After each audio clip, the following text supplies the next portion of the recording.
Welcome into the Cam and Strick podcast, episode number 92. 92. O-Dog, Jeff O'Neill. Yeah, Jeff O'Neill, and then, Kuznetsov, I believe, is 92. Kuznetsov. Damn, yeah. Who else is 92, He's man? got the best celly in the game. Who else has a good celly, man? Marchand always had something Patrick clever. Kane's got a good one, too. Yeah, he does a couple cool things. Who had the best celly ever? Was it Foligno?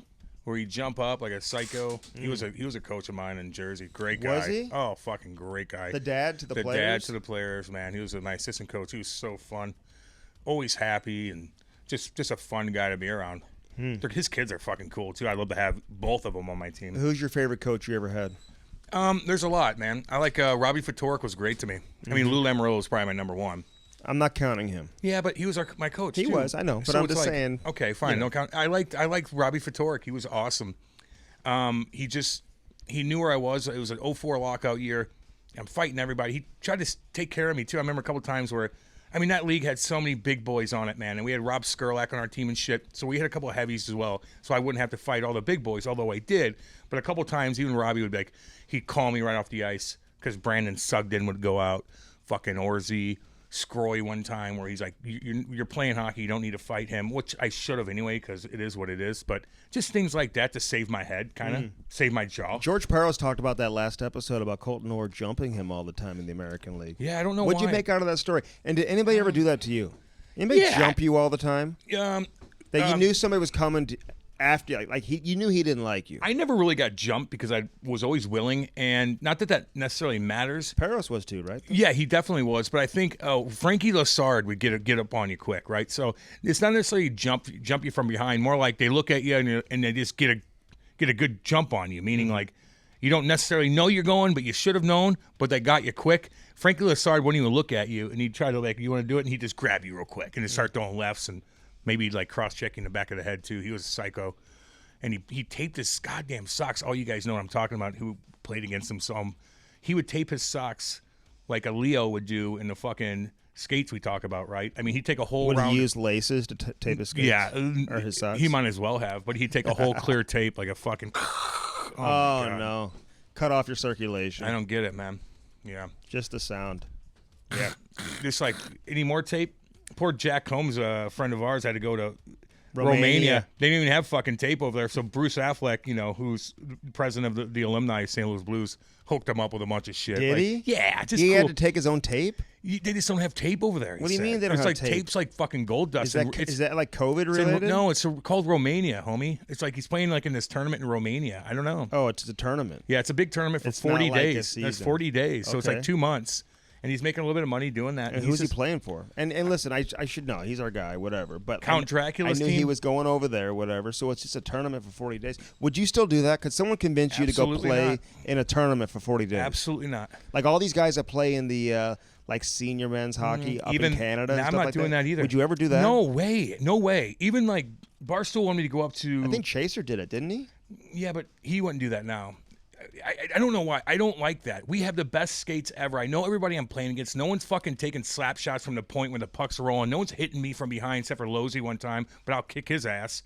But I'm not going up there and playing, especially if you're not getting paid. Somebody's gonna do something dumb to me. Some dipshit on that team's gonna want to fight me. Like and you know what? I'll Ryan get my ass Smith, kicked. man. We had Ryan Smith on, and this guy's in the hospital. Like he played over 1,000 games in the league, made a ton of money. And now you're in the hospital because some guy takes a run at you? Andy, people ask me to play all over the place, right? Not that I'm good, but I just think that they, whatever. And I'm like, fuck no. Why do you think they want you?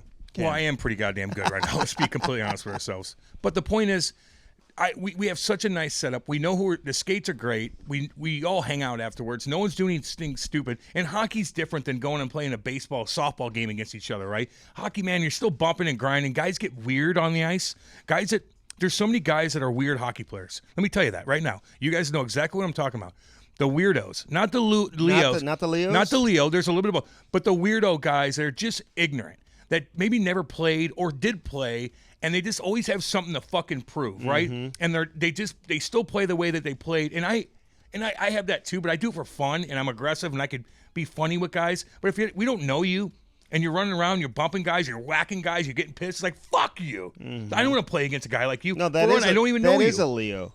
Yeah. That is a Leo. But this guy could actually play, but he's just a dick. Doesn't matter. There's different types of Leos. And this falls under the Leo category. It's more Leonardo. You may be able to play a little bit, but again, like you didn't really play at a high level, and now you're coming out trying to be a dick. You're trying to be a dick, and you're like fucking bumping guys. You're pushing them down. Like, no. I do that, not you. And sometimes you're like, did you really just do that? Did you really just cross-check? Did you just cross-check me? You turn around like, what is wrong with you? A, who are you? Who the fuck are you? Why are you even out here? And you're fucking hooking and clutching and no. And then you hit guys. Like, that shit happens. That guy that hit Ryan Smith. There's a shit ton of those guys out there, man. Mm-hmm. There's a lot.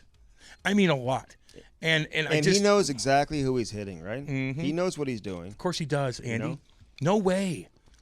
Hockey's different like that. We have such a privileged little bubble that we have here in our skates. Mm-hmm. Why would I do anything else? Unless it's a fantasy camp in Nashville with the guys, which is fun anyway, or fucking Winnipeg with Mikey Keene and just all the fantasy camp. But it's all NHL guys playing against people that look up to you.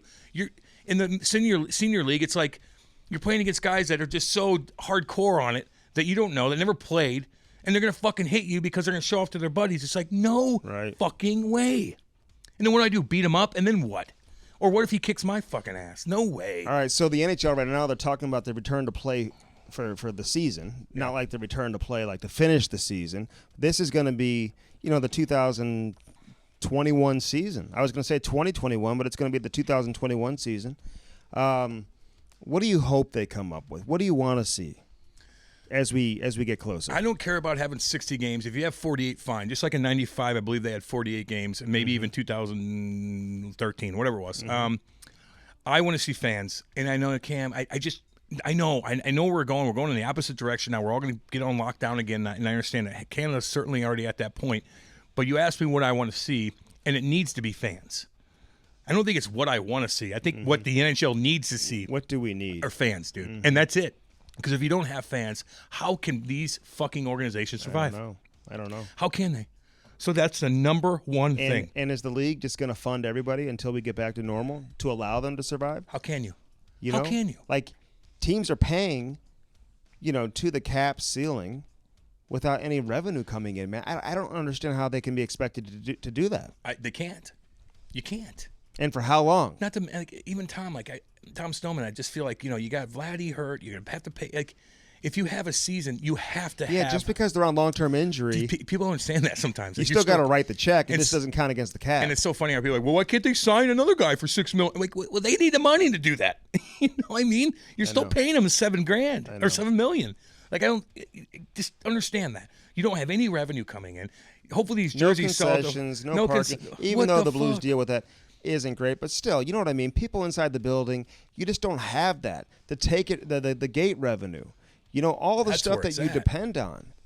At some point we're going to have to get back to that, and there's just no definitive timeline for that. That's the number one thing.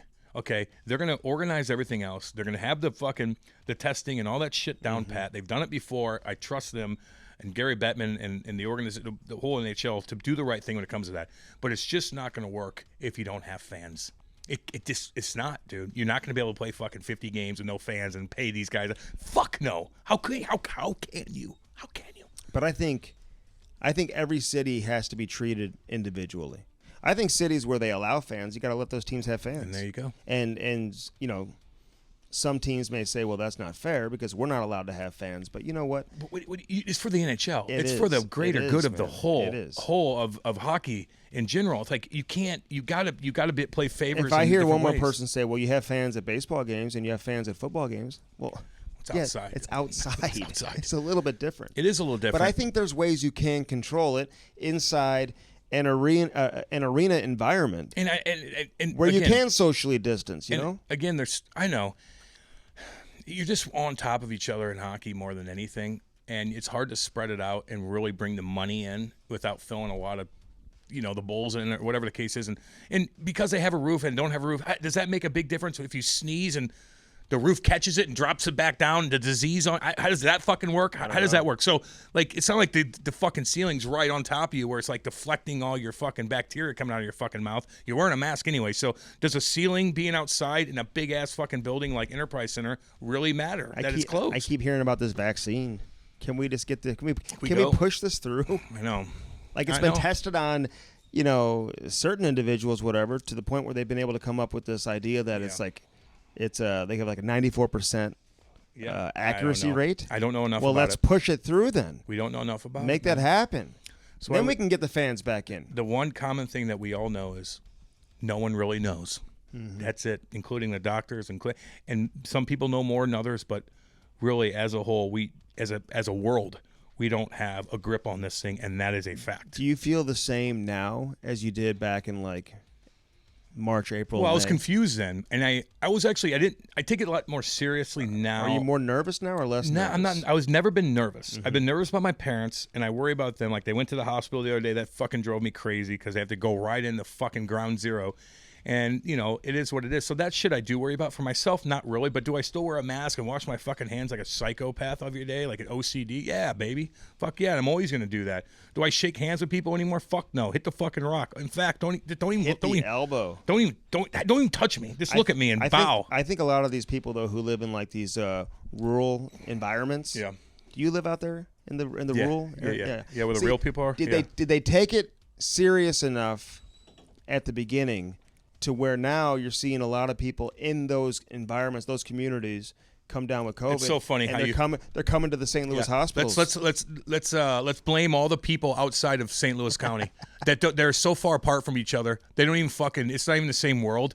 But yet you get fucking millions of people around the world. But that's where the cases are up. Dude, millions of people around the world coming together for all kinds of different things, whether it's a Trump rally, whether it's Black Lives Matter rally, whether it's a fucking protest, whether it's just destruction in the streets of Seattle. Whether you beat Clemson, whether you run on the field. Notre Dame, whether you're in Australia and you have millions and millions of people in Australia for Black Lives Matter, which is great, but that's fucking, you're right next to each other with COVID. Like this was going on for months and months. They had that in Australia? So everywhere in London, it was worldwide gatherings. And for the right reasons. I get the right reasons for that. But some bitch, fucking it's there. Somebody's coming down with it. If all you guys are gonna be like, oh, all you people way out in the middle of nowhere, past where I live, oh, you're the ones that aren't taking it seriously. Well, what?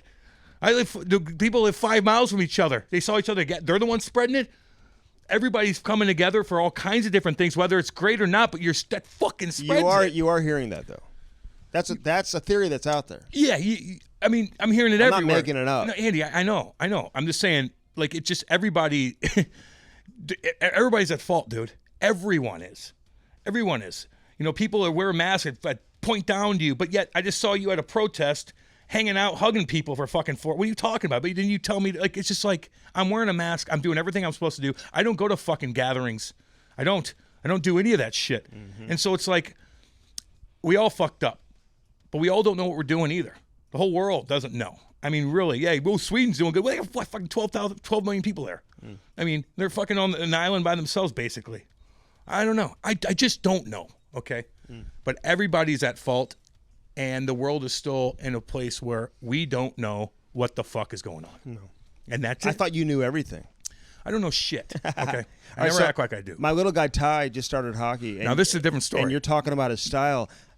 So style matters even at 4 years of age. Goddamn right it What does. kind of style do you suggest? Man, put the tongues out, baby. Have them tongues out. Don't have big saggy fuck pants. No. Have your pants fucking tight, like look athletic. If I see these kids with these saggy fucking pants, and you look like you're fucking have a shit in your fucking pants, pull your fucking pants back up and tie them. Make sure you're fucking lace. Like, be professional. Like, make sure he knows that everything. Don't put lace or the laces around your fucking. Do it the right way. I know it costs a little bit more money, but if you're in a tryout and you're a kid, looks do matter. No, not the like, look at me, flashy bullshit. None of that shit. But everybody has good equipment now. It's just like, optics mean a lot. Not back in the early 90s, you could tell who the rich kids were, and they usually fucking suck because they all nice equipment that my parents couldn't afford. And you go out there and like, you can't even stand up. And meanwhile, I got the shitty Cooper helmet on, and you're going out there dominating. So like, but that's different now. All the kids have good equipment. Style does matter. And he's got that long flow too, and he just slicked that shit back, baby. With what? With Ty's hair. Is there an age? Oh, keep it handsome. I'm gonna use some of that stuff, by the way. Oh my God. Keep it handsome stuff. Ty's gonna own that shit. Can you use that for a little kid? Like, do you have to be a certain age? No, he's got no? gel in there. Slick his hair back, baby, like Fedorov did back in the 90s, homie. How was the weekend? Is the dirt still on your driveway? Yeah, I got dirt in my fucking driveway. And then there's like a monsoon. Now I have dirt all over the goddamn place. Hopefully there's another 3 hurricanes that hit us in the middle of Missouri, in the middle of the country, which will never happen. But if I have 3 more hurricanes and the water dumps all the dirt off my driveway into the road, I'm good. So I got to wait for 3 more hurricanes to hit. Oh, why? Why 3? Explain that to me. I'm being sarcastic because we can't get hit by a hurricane because we're in Missouri. Just in case you didn't know that. But my point is, I need that torrential downpour to suck away all that fucking dirt so it doesn't get in my. It's so Hoosier. You can't give your dirt away, huh? Oh, damn it! How's your dad's face? He looks like a shit kicking son of a bitch. Does he? Yeah, he looks good, dude. He's got energy. Character scar. Yeah. Fuck. I just don't like my dad getting hurt, man. No. I sometimes, you know how a little kid gets hurt and you wish, like, fuck, I wish I could take that and eat. Like, I just take away your disease and I'll fucking suck it up. You know, when you see kids in the hospital and God, this makes you want to just like help them, like take their, I don't know, whatever that fucking demon is, a cancer demon. I just want to take it away from you. Well, man. It could be worse. It's just stitches right in the face. I'm right? just saying for I'm just saying for him, like, I'd rather get cut for 17 than you. I don't know, man. That's just how I am. What's keeping you busy right now? Anything? Dude, I'm a barbecuing son of a bitch. I'm telling you this right now. We're gonna try to sell our house. I told you that. We're gonna move into.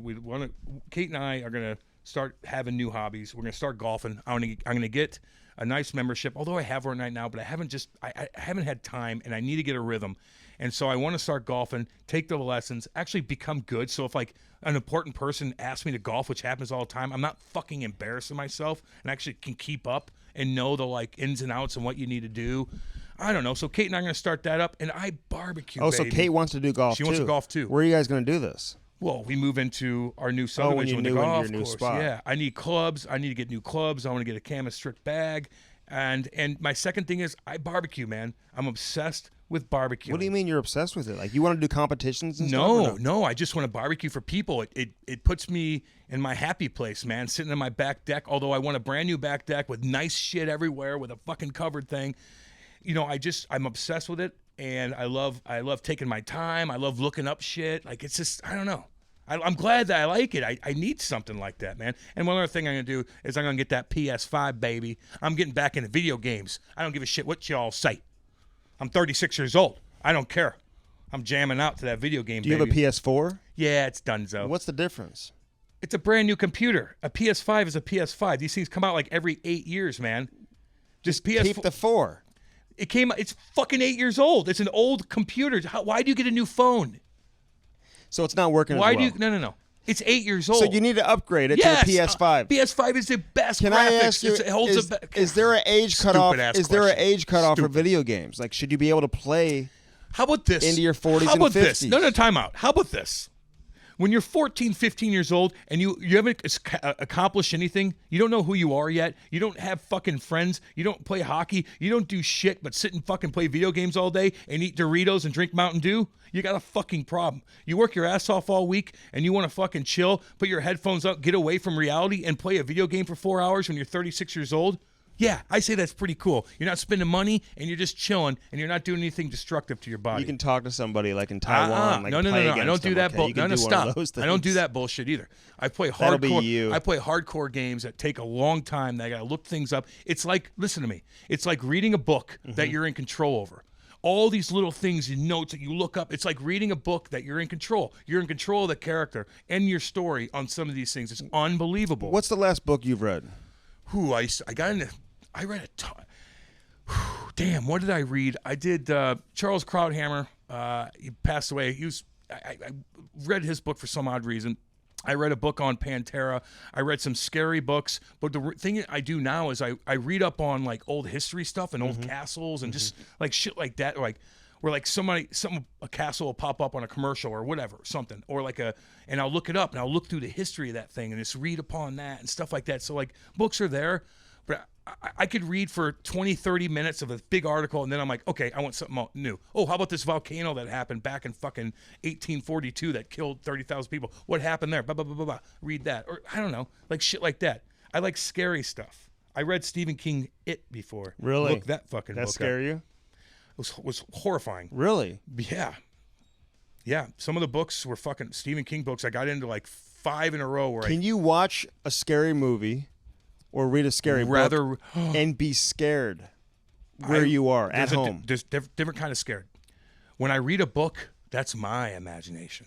That's if I watch the movie first and I read the book, fucks it up. I read that book, and now I picture, oh my God, I picture that demon the way I picture it, how psychotic my mind is. I picture that certain situation, how I imagine it, not some other guy, although he's fucking. So if I read a book and I'm like, wow, and then you watch the movie, I'm like, no, my vision's better than yours. My imagination was way more terrifying than you. So, I just can't put it together. So in the book, did you watch the movie? Yeah. And so was your demon better than the demon in the movie? Nope. Not that particular time. No. Why? Because Tim Curry, is he the actor? Pennywise the clown, Tim Curry fucked me up so bad. The acting was terrible, but Tim Curry was the scariest son of a bitch you'll ever fucking see of anything, in my opinion. When he played Pennywise the clown, not the new one, back in the early 90s, Tim Curry, he fucked me up. But every other book, watch the movie like, get out of here. The book, my imagination is way better than yours. All right, Charlie McAvoy is on this edition of the Cam and Strick podcast. Sick flow. I thought you'd talk about his flow a little bit more than you did. I did. A little bit at the end. I did at the end. A little bit at the end. He's just a kid, man. He is, man. 22 years old. These guys are still like wide-eyed, like, what is going on? I'm in the NHL. Like, did you adjust right away and were like, whatever, I'm in the NHL? Or were you like, it's just kind of crazy, man. I mean, I can't imagine growing up, playing the game. You know, he's in New York City, diehard, Rangers fan, growing up at the beach, but still diehard Rangers fan. And then all of a sudden you're in the league and you're on the ice, you're playing against Crosby, Ovechkin, all these superstars. At what point do you just say, "Hey, it's just hockey, man"? I mean, it's gotta be surreal. It's crazy. It is surreal. He had a little bit better up. He was playing more NHL style, not necessarily the game, but just like the overall luxury. No, his routine and all that. That's just what like I mean. All USA the tournaments program. They play in. When you go through the USA program, stuff. There it is. Big advantage for these kids? Oh, my. Dude, I told him, you guys were military style in the U.S. program. You have people looking, you have curfew every day, you're eating healthy, you have the best facilities ever, this and that and the other.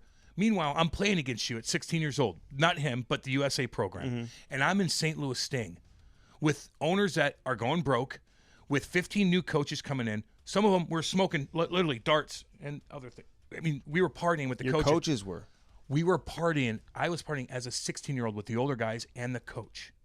Partying. Really? That is so fucking horrible. But I don't think it was like that for every team. No. This is like what happened on your team. That's crazy. Dude, Springfield. Who's this coach? He's actually a really good guy. It just was one of those things, man. They were just probably like paid him $10,000 to come in for 10 days. We went through 50 coaches that year. I see. And then it's just, I didn't learn anything, man. Like Rick Zombo got fired right off the bat, and then they went through 50 different coaches. Why'd they fire Zombo? He probably wanted more money. Oh, I got you. So it's not about wins and losses. No, God, no. It's probably about money, dude. And he's like, okay, no. And then he did his own thing. But that whole year was just, I mean, I fought everybody. But, like on a road trip, I didn't even know what the fuck to do. So I take a big sack of I take a pillowcase and go buy a bunch of candy and just eat candy the whole time. And then you eat it like country buffet. It's just like, God. You just. What about in the OHL? Man. OHL is a different story. Now, there's no guidance there. There is for some people. Maybe there is now. But in terms of the food, the travel accommodations, all that stuff. You're still eating Subway and shit. And if your built family is great and they cook for you, which sometimes it's not the case, and they fucking give you like leftover fucking soup from that last week, So like some guys have it bad, but then you go complain if your billets aren't feeding you, then you can go get another billet. So in that sense, yeah. But we still, like we just were boozing every night. We're partying. We did, with the USA program, you're just fucking disciplined, hockey, working out, healthy, books. You know what? We see so many kids that come out of there. Yeah. The reality is, like, it's not for everybody, man. Not everybody can handle it. The demands on these kids. I suggest you do handle it if you want to play in the NHL. Hell yeah. Because everybody else has figured it out now. I agree with you, man. But, like. You better figure it. You can't handle that, then you're not going to handle anything. You better kind of have an idea of what you're getting into and be willing to be, strong mentally. Otherwise, you're not going to last there. You're not going to last, dude. But it's good for you, man. Like, if you can get through that, you could do anything. It's such a great step for you. If you have a chance to play in the USA program, holy fuck, I would do it. Now, again, when I bring up all this shit, this is in the early 2000s in Windsor and stuff like that, and it's just different. It is just different now. So, anyway. What's different? Well, it's just, I bet you now, like the GM in Windsor probably is like looking down on you, like, no, you're not doing. Like, no, they're run more like NHL. They're run like NHL teams now. Just like NHL franchises. Just like 10 years before that, in the early '90s was different. in juniors. Like everything changes, man. It's just we're the last of the craziness, probably. But McAvoy's damn good, man. Fucking this guy is so good. I remember his first game when he just left Boston University and walked right into an NHL playoff game. Could you imagine, especially for a team like Boston, with all these Hall of Famers around, and like you just walk in, like you're in college one day, and the next day you're playing for the Boston Bruins in the Stanley Cup playoff game? Like, how stressful would that be? Very much so. I think he said, you'll listen to what he has to say, but yeah, it is stressful. But again, once you get used to it, sometimes it's great just to get thrown in the mix, like fucking do it. And all of a sudden you're like, you make a play and you're like, oh, fuck, I just made a play. Oh, look at this. I'm going to skate a little bit more. And by the end of the game, you're like, okay. And then you're just there. Now you're like, I could do that. Now you're going to blow a tire and you're going to fucking throw a fucking pizza up the middle a couple times. That's going to set you back. Yeah. Then you make a couple good plays. Now you're back to normal again. What about the advantage of a young kid? Like you're in the dressing rooms. Zdeno Chara's there. Oh, God. Obviously, we don't know what's going on this year with him. But, Bergeron, Marchand, like all these guys, Krejci, like all these young, not young, but all these established superstars in the league for a young guy to walk into and to be able to learn from, man. Like not every kid has that opportunity. I think about all these young guys that go to Arizona or a team like that, where they're handed responsibility right off the bat, they're on the power play, and you just don't have the established vets, man, to show you the way. There's such an advantage when you have that. Not even that. More like, how do they treat you right when you walk in there? Because you could get fucking, you can lose your confidence really quick. Can I give you an example? I might have said this before, but I remember my first time I walked in, I got called up, and my parents drove me down from Jersey, and the team was staying in a hotel because they were playing the Rangers that night. Right. So they still stay in a hotel in Jersey. So I pull up to the hotel in my sweatpants, and everybody's eating pregame meal in Jersey. And I walk right in, and remember like Charlie McAvoy talks about, and everybody brings him in like, hey, how are you? Yeah. I walk right in. No one says a fucking word. And you knew some of the guys from training camp and stuff, right? Sure. I was still a kid. Sure. But no one says a word. Richard, and they're like on a 5-game losing streak. Really? Richard, and they had a sick team. Richard Matvichuk, who I love, but at the time I didn't know him, stands up and goes, is this our fucking savior? Oh, my God. And I'm like, what does that even mean? It's kind of a dick move. Holy dick move, dude. My dad was like, what the Your dad heard it? My dad walked in with my mom and dad. My mom and dad both walked in behind me. And then no one said a word to me. And then Richard Matvichuk jumps in and goes, is this our fucking savior? And he goes up and gets food. And I just sit down by myself like, wow. And you sat down by yourself. This is kind of sad, Cam. Fucking horrible. But then it went now, pretty where was quick. Lou and everybody? Like, the team services, nobody met you to say, hey, what's up? That happened. That happened. But I remember, dude, walking in there and no one says a peep. And I'm like, and they were on suits, I had sweatpants on. Like, it just, God. It all works out, baby. So did you play the next night? Yeah. And how'd you play? Good. Got the puck out of his own first shift, and Darius Kasparaitis hits me. I'm like, whoa, bell rung. And the next shift, I fucking catch him behind the net. Then I'm in it. And another time, I get the puck on the wall, and I'm blah, blah, blah, and I just kick it up, and it goes right to Jamie Langenbrunner. And it was just a good play on the wall. And all the guys like, fucking A, Cam. And then I hit another guy, and they're like, fucking A. So when did you start feeling comfortable? A couple games later, I got sent back down for a week, and then Lou calls me back up. And then I was up for like the holiday break. So there's no sending you down. So Luke called me up for that holiday seal, or they can't make any transactions. Right. So I got up 2 weeks before that, and then once that started closing, then he kept me up. I'm like, then I was comfortable. The holiday freeze. Did you ever talk to Matvichuk about that? Because you tell other stories, man, how you love this guy, how he used to rip your shirt off. Oh, yeah, and pay me like $500. Yeah. I'm like, you were a fucking dick. And he's like, oh, I'm just fucking with you. He's just old school, man. Yeah, right. He's old school. Like, that's not how it is when you walk in there. No, but how old are you, 20? 20, 21. And then those guys, it was an old team, really old team. And, I don't know. And they don't give a shit about you coming in. They lost 5 in a row. And they also think, oh, cool, we need scoring, and you bring up Cam. Exactly. You bring up scoring, you bring up a kid that hasn't. So why do you think they called you up for that game? They played the Rangers the night before, right? Was crushing guys down there. But did they play the Rangers the night before? Yeah, they played the Rangers, and Holwig was running around. I got you. And that's the story when Lou's phone, my phone. Right, no, yeah. And then Robbie Fedoruk called me, and he goes, you're not playing. And I go, why? My parents are here. And I was eating pizza in the hotel watching the Rangers game. I got to tell you the story. And it's kind of emotional. Yeah. Yeah, you may get like teary-eyed when I tell you the story. Probably not. So somebody was telling me this the other day. Talked to a buddy of mine up in Toronto. And he said, and he knew Bobby Probert. So Probert was retired. And Probert was in town and got a press pass to go to the game. Devils versus Maple Leafs in Toronto. And he sat right next to a friend of mine who I was talking to, who covered the Leafs and whatever.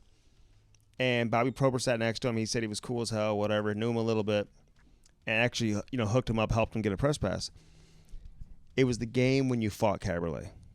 Or Belak? Belak, I'm sorry.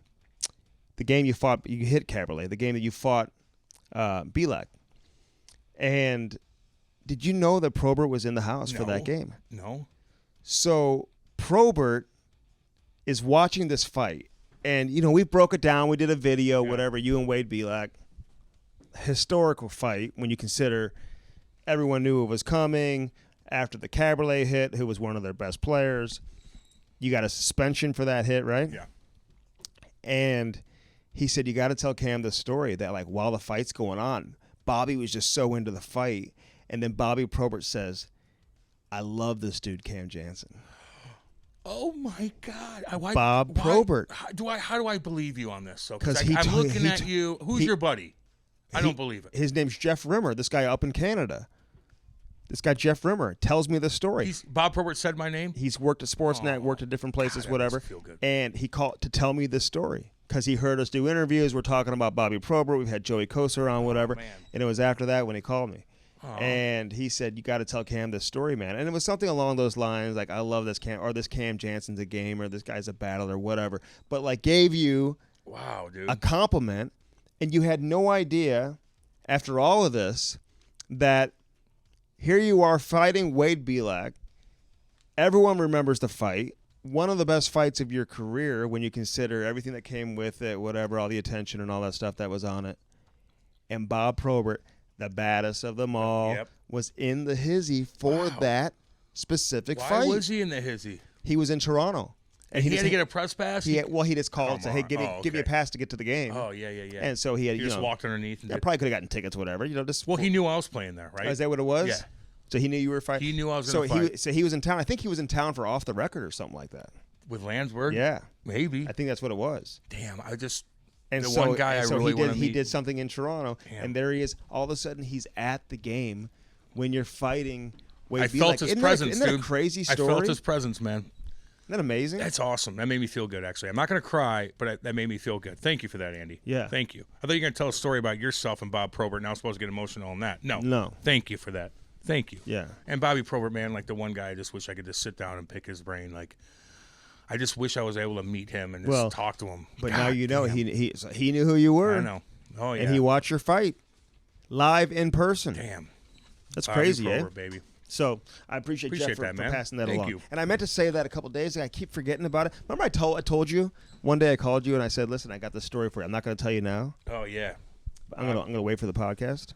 God. But you may get emotional. He was just the guy I wish I could just sit him down and just like pick his brain for hours and hours and hours about so many things, man. That guy. Fuck. Go ahead. All right. CarShield and CarShield.com. As always, brings you the Cam and Strick podcast, including episode number 92 coming your way now with the one and only Charlie McAvoy. 800-857-2481. Call CarShield today. CarShield.com. Get that protection. And again, customize it any way you want. We're going to the headquarters, Cam. Yeah. We're shooting a commercial there. Yeah, we are. And we're looking forward to that. CarShield.com will be there, obviously, over the course of the next week or two. Going to go in there and shoot some good content for our boys over there at CarShield. But again, get your protection. You never know when your computer's going to go out, engine's going to go out, and you get stuck with a bill for thousands of dollars. Don't do it. When you have the protection with CarShield, it's taken care of. And you can send it anywhere you want, and they'll hook you up with a rental car. It's that simple. CarShield and CarShield.com. Again, the phone number, 800-857-2481. How about Bud Light Seltzer, baby? Damn, Got some good pictures over the weekend. Yeah. People chilling in their chill zone. We still want to see more of those. The ugly Christmas sweater 4-packs are out, too. So check that out. Ugly Christmas sweater 4-packs. Is that what it is? Ugly Christmas sweater? Ugly sweater? How do you say it? They got Christmas packs out. Yeah, Christmas packs. They got Christmas-themed beer. Yeah. Well, they got the strawberry, the black cherry, the lemon lime, and the mango. And a couple really good ones I got on Twitter or Facebook or whatever the fuck, where there's one guy who said, I had my mango, but I didn't have it in the goddamn picture, and I didn't realize it. but they're outside in an outdoor rink in beautiful Canada, and it just looked unbelievably picturesque. I don't know how much snow they have already. It's crazy, dude. They're getting They're like, this is my chill zone. everywhere. Dude, there's like fucking beautiful trees in the background, rolling hills. I know. And that's a fucking dream. I go, that's heaven for people. A backyard, beautiful, scenic. With trees. Like big pine trees. And it's like, fuck. It's like, man, that is just every hockey kid's dream in the wintertime when it's snowing out and you just go out there and you just skate all day with your buddies and drink Bud Light Seltzer. Of course. Get yours today. Again, BudLight.com. You can have it delivered to your house. Bud Light Seltzer, baby. Unquestionably good. How about Bellman.com? I was at a car dealership the other day doing something with a friend. I saw some of these guys. I saw them. I thought of you the whole time. I'm like, this is exactly what you don't get at Bellman. Dude. I mean, I saw them. So horrible. And you know what? They don't even know you're in the lobby, and you hear them like they're dropping F-bombs left and right. Oh, they fuck this fucking girl. Jesus Christ. I'm like, do you not know you didn't. You don't know those customers out here? Like, you guys are just, I mean, come on. Calm down. Calm down over there. Yeah. You don't get that at Bellman, just so you know. Cadillac, Buick, GMC on one side of the street. I'm looking at that Escalade Cam's looking at that Buick Enclave, I don't mind which those. is sick. I don't mind it. You should. You shouldn't mind it. I don't mind Captain seats, so you can kind of get in and out easily, you know? Yeah. Get that pearl white one I know you're looking at. They're pretty sick. Okay? I can drive anything and look cool. Can you? Besides my mom's fucking car. God damn that thing. Which you do pretty often. You're always driving her car. I don't understand. Well, because why did I do it last time? Inspection. And I just hadn't time. I'm like, I got to fucking drive your car again. Yeah, no tinted windows. Yeah. On the other side of the street, the Chrysler, Dodge, Jeep, Ram. Everything you could ask for, especially for the winter that's around the corner, man. Hey, if you have an old school car of yours and you don't know what to do with it, they will buy it from you today. Yeah, dude. Turn it in. They'll buy it from you, upgrade it, get a brand new car from our friends over there at Bellman and Bellman.com. BehlMann.com. Keep it handsome and fight the ugly. We're fighting the ugly, man. More and more people are buying hoodies. We're getting messages from people showing us their orders. Look, we just bought a hoodie, another hoodie, fight ugly hoodie. Hell yeah, you did. Not only that, just like the I'm reading all of them, man, and a lot of them are really, really long. Speaking of reading books, I'm reading books on my DMs all the damn time and it's good because I know they always say, prefaces that Cam, I know it's long, but I gotta let you know. Mm-hmm. So they tell me stories about bullying and some bullying, their brother's getting bullied, their kids getting bullied. Their wife's getting bullied. I mean, it's all over the place. Getting bullied? It's all over the place, dude. What would you do if your wife was getting bullied? Oh, Jesus. Oh, God. My kids, one thing, you got to step up to the plate. You mess with my wife, I'm sorry, dude. Like, you don't do that. You don't do that. No. You know, if somebody's messing with my kid and he's got to stick up, fine, we'll deal with it. I got to talk to him. But if you're messing with my wife, like, oh my God. That's a no. Oh, my God. No. Yeah. So I get those, dude. And I get it, and I read them, and we're doing as much as we can about this. Look, a lot of this goes to a great cause, man. I'm telling you. It goes to Montreal. What's the place called? Montreal Resource Center. Montreal Resource Center. You buy these hoodies. They look fantastic. Anytime you wear one of these bad boys, you walk somewhere, everybody's like, what does that mean? Like, well, you explain it to them. Then you tell them the website and things like that. So it all helps, not to mention their hair products. Oh, my God. Ty. Dude, Ty's got sick-ass hair, dude. He's going to be a little wheel, and he needs to start wearing that stuff now. Slick that back like Fedorov, Start man. wearing it now. Yeah, some of the gel, you'll smell good. Oh, my God. Slick it back. Let it flow out the back of his helmet. He'll smell good. You're going to have to get him away from them hockey moms. Use that hair balm right when you get out of the shower, man. It's amazing. Smells handsome. Before you put anything in there. And use the Keep It Handsome shampoo and the conditioners, the beard moisturizer, the body spray. You use the promo code CAM and Strick, you're going to save 15%. So be sure to check that out. Keep it handsome and buy your hoodie. Fight Ugly hoodie. Proceeds go back to the Montreal Resource Center, like Cam said. We're fighting the ugly. We're supporting anti-bullying efforts across the board, across North America. Yeah. Getting more and more players in this bad boy, too. Yeah, that's true. And they all understand, and everybody's been through this in one way, form, or other. And, of course, we all want to look good and smell good as well. So it's just like a great combination of great hair products and beard products and all this stuff, and all of a sudden you're like in awesome-ass clothing, and then you're like, oh, cool, I got great hair, I got great hair products, and I got great clothing, but yet I'm spending the money, and it goes to a fucking great cause that we all have been through in one way, shape, or form, or your kids, or something. So it's just so great. and a lot of people are really, really reacting to it in the right way, man. So keep sending us those pictures, the private messages, man. Yeah, man. Our I'll get DMs you are guys. always open, man. Instagram and Twitter at Cam and Strick Pod. Yeah, at Cam and Strick Pod. Cam Jans 25, Andy Strick Nasty. Real Strick Nasty Real Strick on Nasty, Jesus Instagram. Christ. Come on, you don't know that? Can I at say Andy something? Strickland on Twitter. Real quick, guys, if you message me on Instagram, sometimes it goes into a weird fucking all of a sudden someday it'll pop up 20 of them, but then you'll try to find them. You got to go to different little things on Instagram. So if I haven't got back to you on Instagram, sometimes it pops up and it'll pop up eventually. It's very fucked up. So if you got Facebook's easier, and I think Twitter's probably the easiest, but I'll find it no matter what. Are you Keep them making coming. Excuses for not reading these? Well, I had a guy at a gas station today. A guy at a gas station today. Oh, yeah. Who listened to this podcast. Awesome guy. Came up right to me at the gas station before I came here. Not in Eureka, just in the middle of wherever. And he's like, God, your podcast. And I always think, look, is it a podcast or the radio show? Because sometimes they call it vice versa. He's like, no, the podcast, Cam. He goes, you and Andy talk about so this, that, and the other. He's like, I sent you messages on Instagram. I'm like, fuck. And then I look and I had to press something else, and all of a sudden I found it. So there you go, dudes. Love you all. So keep it handsome and get those Fight Ugly hoodies and send us a picture of you and all your friends wearing these hoodies that support a great cause. All right, Charlie McAvoy, one of the true up-and-coming stars in the National Hockey League. We had to get him on, man. We needed to see what it was all about. Fresh off that 3-year contract, episode number 92 with Charlie McAvoy here on the Cam and Strick podcast. What's up? What up, dude? Hey, what's going on? How you doing, Charlie? Everything good? Doing well. What'd you have for lunch today, Charlie? Kale? Turkey, chili, and green beans. Ah, that's healthy. Who made that? Are you in Boston right now? Like, where do you hang out during the off season? I'm in Boston. I stay here year round. Isn't that your hometown anyway? No, I'm from Long Island. Oh, that's right. New York Both boy. very, very expensive. Both very expensive. Which is the better cost of living between New York and Boston? I don't know. I think if you're talking New York City and Boston, I think New York City might be like a tad more expensive. But I mean, it's super expensive here too in the city. Oh my God! Oh, yeah, Boston's but even Long Island, dude. Try to find some property out there. Holy cow, very expensive stuff. But you're gonna make good money. It depends you make where good you're money playing. anyway. If you're going like out to the Hamptons, then that's gonna cost you an arm and a leg. When you got a vacation place, like what do you like to do now? I mean, you're established. You're doing your thing. Like, where do you live in Boston? Do you got like a lake house anywhere? Are you thinking going down that direction at all? We always ask these same questions, but I like to hear it.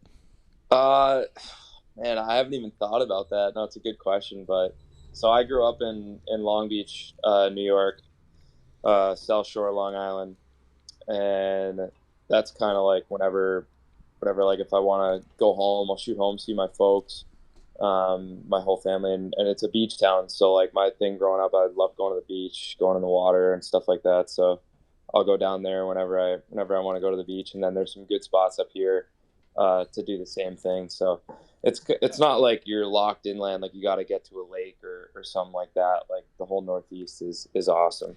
See, I love how you hadn't thought about that. Save your money, Charlie. You don't need to be thinking about that yet. You know, buying houses or whatever. What are you, like, is he 22? A fucking teacher? What is he? Okay, He's look. 22. Now listen, let me ask you this though: when you're in Boston, playing for the Bruins, walking around, people recognize you. Like, can you go anywhere without being recognized now, Charlie?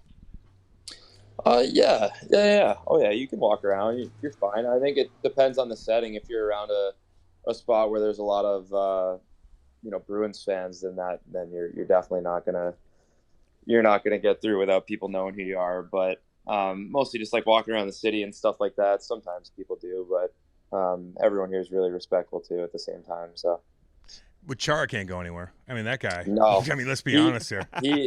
He can't go anywhere, I'm sure, because you cannot mistake him at all. No. He looks like another mutant I know. Doesn't work that way. What was he like when you first got in there? I know you got called up, and was that late in the year too? And all of a sudden you get in there.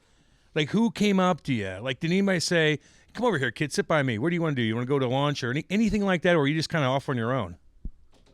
No, everybody was awesome. Like I couldn't believe it. I didn't know what to expect, and I was just really nervous. I remember that first practice I showed up, and I saw Big Z, and I remember I went up to him like, "Oh, Mr. Char, like, it's nice to meet you," and I just couldn't believe how awesome everybody was. They were all so personable and like, like I said, I didn't really know what to expect, but they were so inclusive with everything.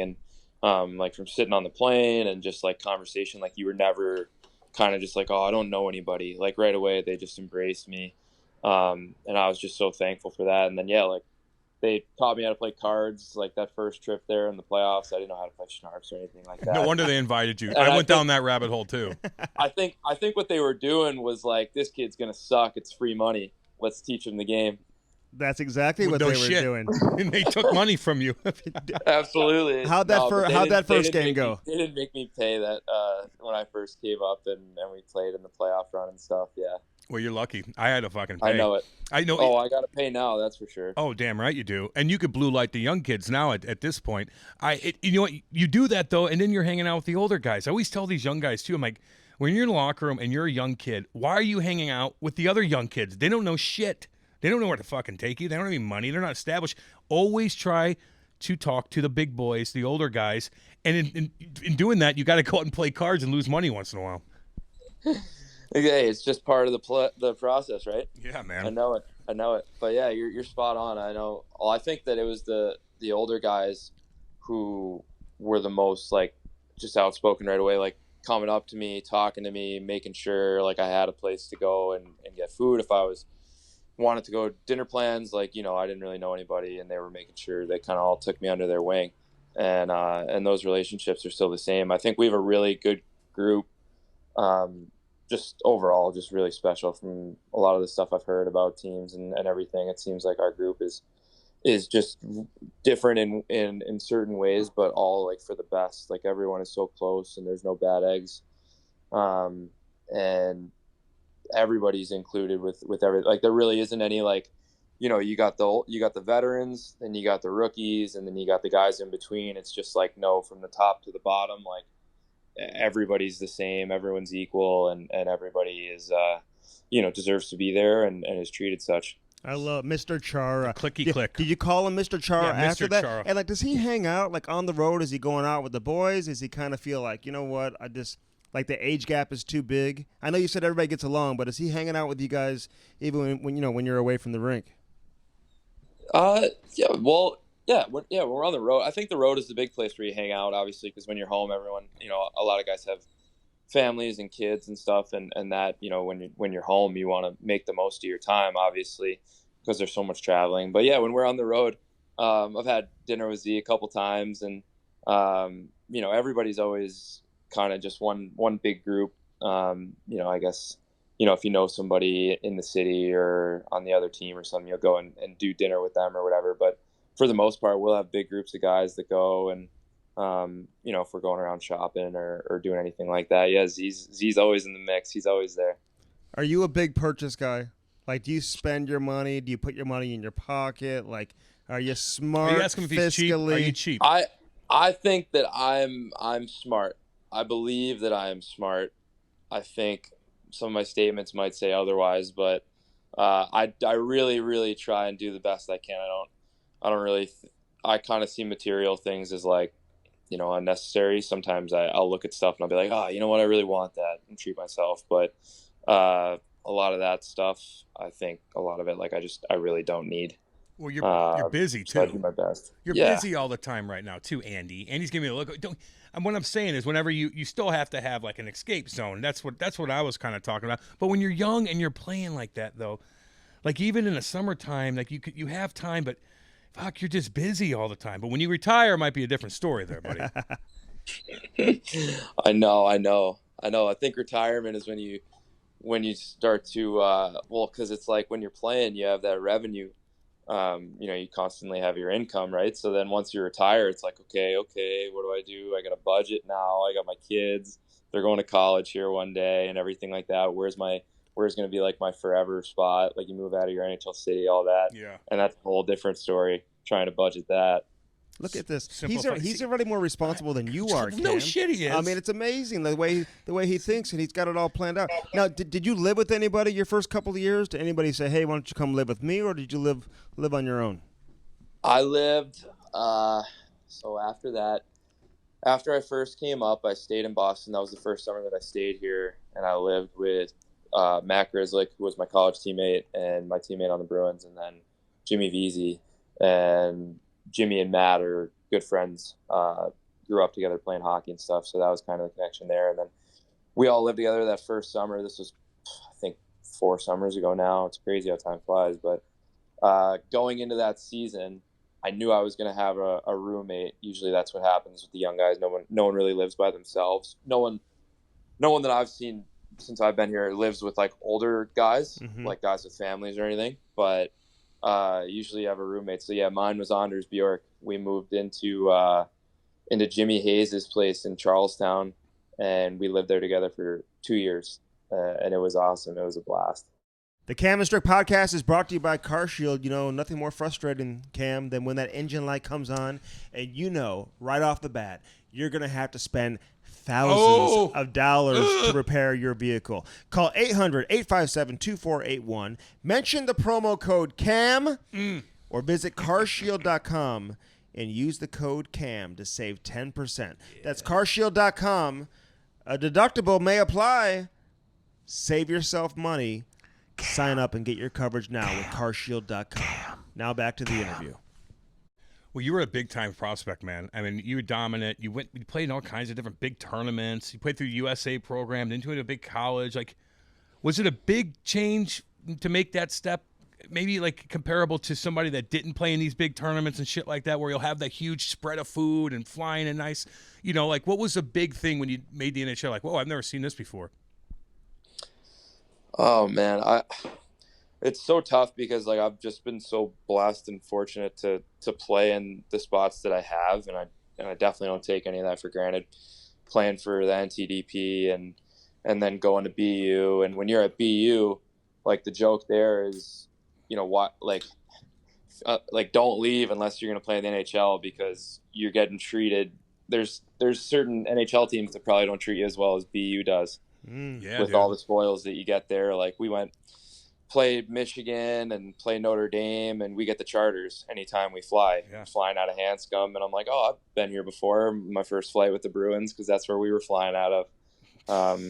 But it's such a good alumni system, and that's why, with all the fundraising, we're able to do those things when we were at school. And you don't realize until now when you're now the guy who's donating the money and stuff, just kind of what it means to the players that are able to, you're able to live just kind of a dream lifestyle while you're living out your dream of playing college hockey. So I don't know if I think the biggest thing was just the overall the game. I don't really think it was anything surrounding it. Just like going into it, kind of having that. I don't know if this is how everyone thinks. Like I'm sure there's guys that are just uber confident that are like, I can do this, and I had a belief in myself, absolutely. But part of me is like, you don't know if you can play in the NHL until you just do it.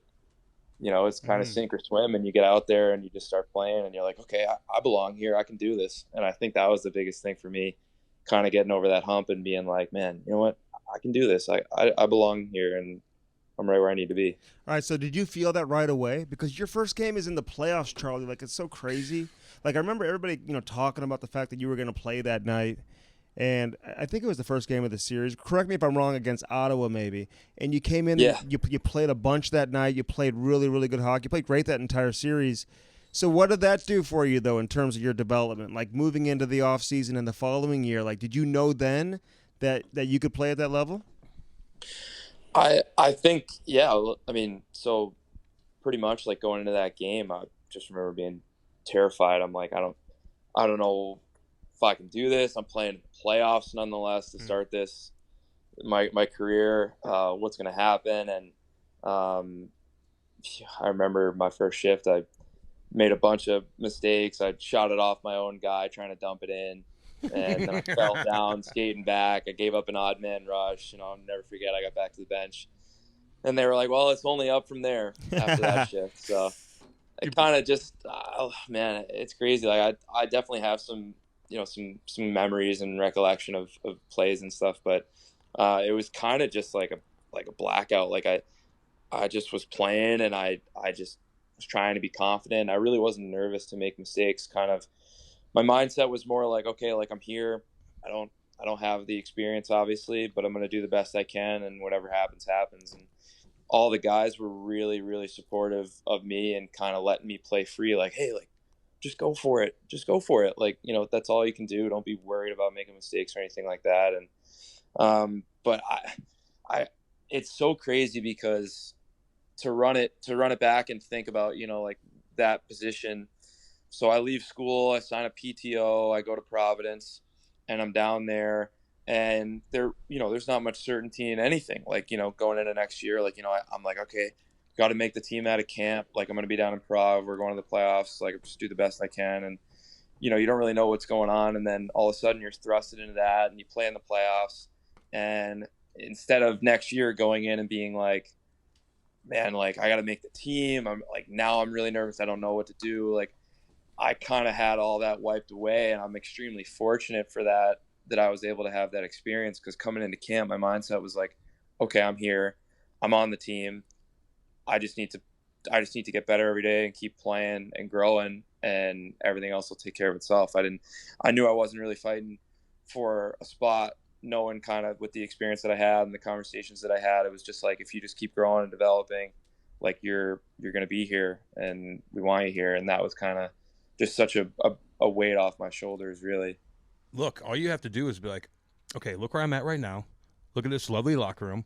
And look where I was a couple months ago in Providence in that locker room. And and the fan difference. And, I mean, there's just playing American League, you didn't even get to experience it that much. But you play down there for a year, you don't ever want to go down there ever again. It's such a big difference. It's crazy, man. It's crazy. Oh, man. It's all the motivation you need. The motivation is there. That's it, right? That's all you need. The bus cow. trips and everything. I know. I'm like, I'm spoiled. I only did it for a couple of weeks, but I have an unbelievable amount of respect for the guys who start there and develop there, and then come up, and everybody has a different path, and that's definitely a great path. And a lot of guys in the Bruins organization do it.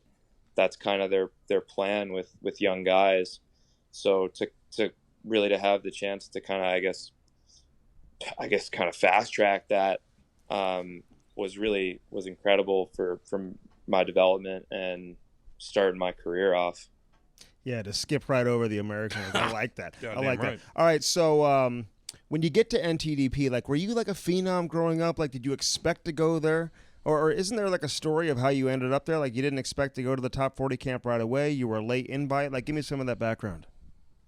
Yeah, so, man, I did a ton of growing that year, both physically and as a player. I remember, like, grew a couple inches, put on some weight, and I was starting to kind of come into, a little bit more of my body. It's such a crazy age there when you're 14 years old. But I got so much better as that year went along from where I was really. Where they do a lot of that scouting is that those summer camps, the player development camps up in Rochester. Mm-hmm. And I remember I was on a team with a lot of really good guys and some good defensemen too. And I was like, there's no way. I was probably 4th or 5th, 6th D-man on that team. And I remember going home and just thinking like, oh man, like I got a long ways to go with the guys in my own age group, kind of feeling a little discouraged, and everything kind of picked up for me that summer. I started working out a little bit. Like I said, I grew, and then that year kind of just took off for me. I was playing Junior B in the Metro Junior Hockey League for the New Jersey Rockets, and I just kept growing and growing and growing, getting better and more confident. And then once kind of Christmas and stuff ran around, and I was like, man, I think I could have a chance. Like, I really hope I could go to the camp at least and show my stuff. And come to find out that the guy who was the scout, guy who picked the roster, he came and watched me play and didn't particularly, I guess he didn't really like my game or whatever. But so yeah, I didn't get invited to the camp, and that kind of hurt a little bit. But as soon as I kind of made amends with it, I'm like, you know what, everybody has a different path, and whatever mine is, it is. I ended up getting a chance to go because a guy got hurt, and a couple people kind of stuck their heads out for me and said, this guy should be there, give him a chance, let him go to the camp.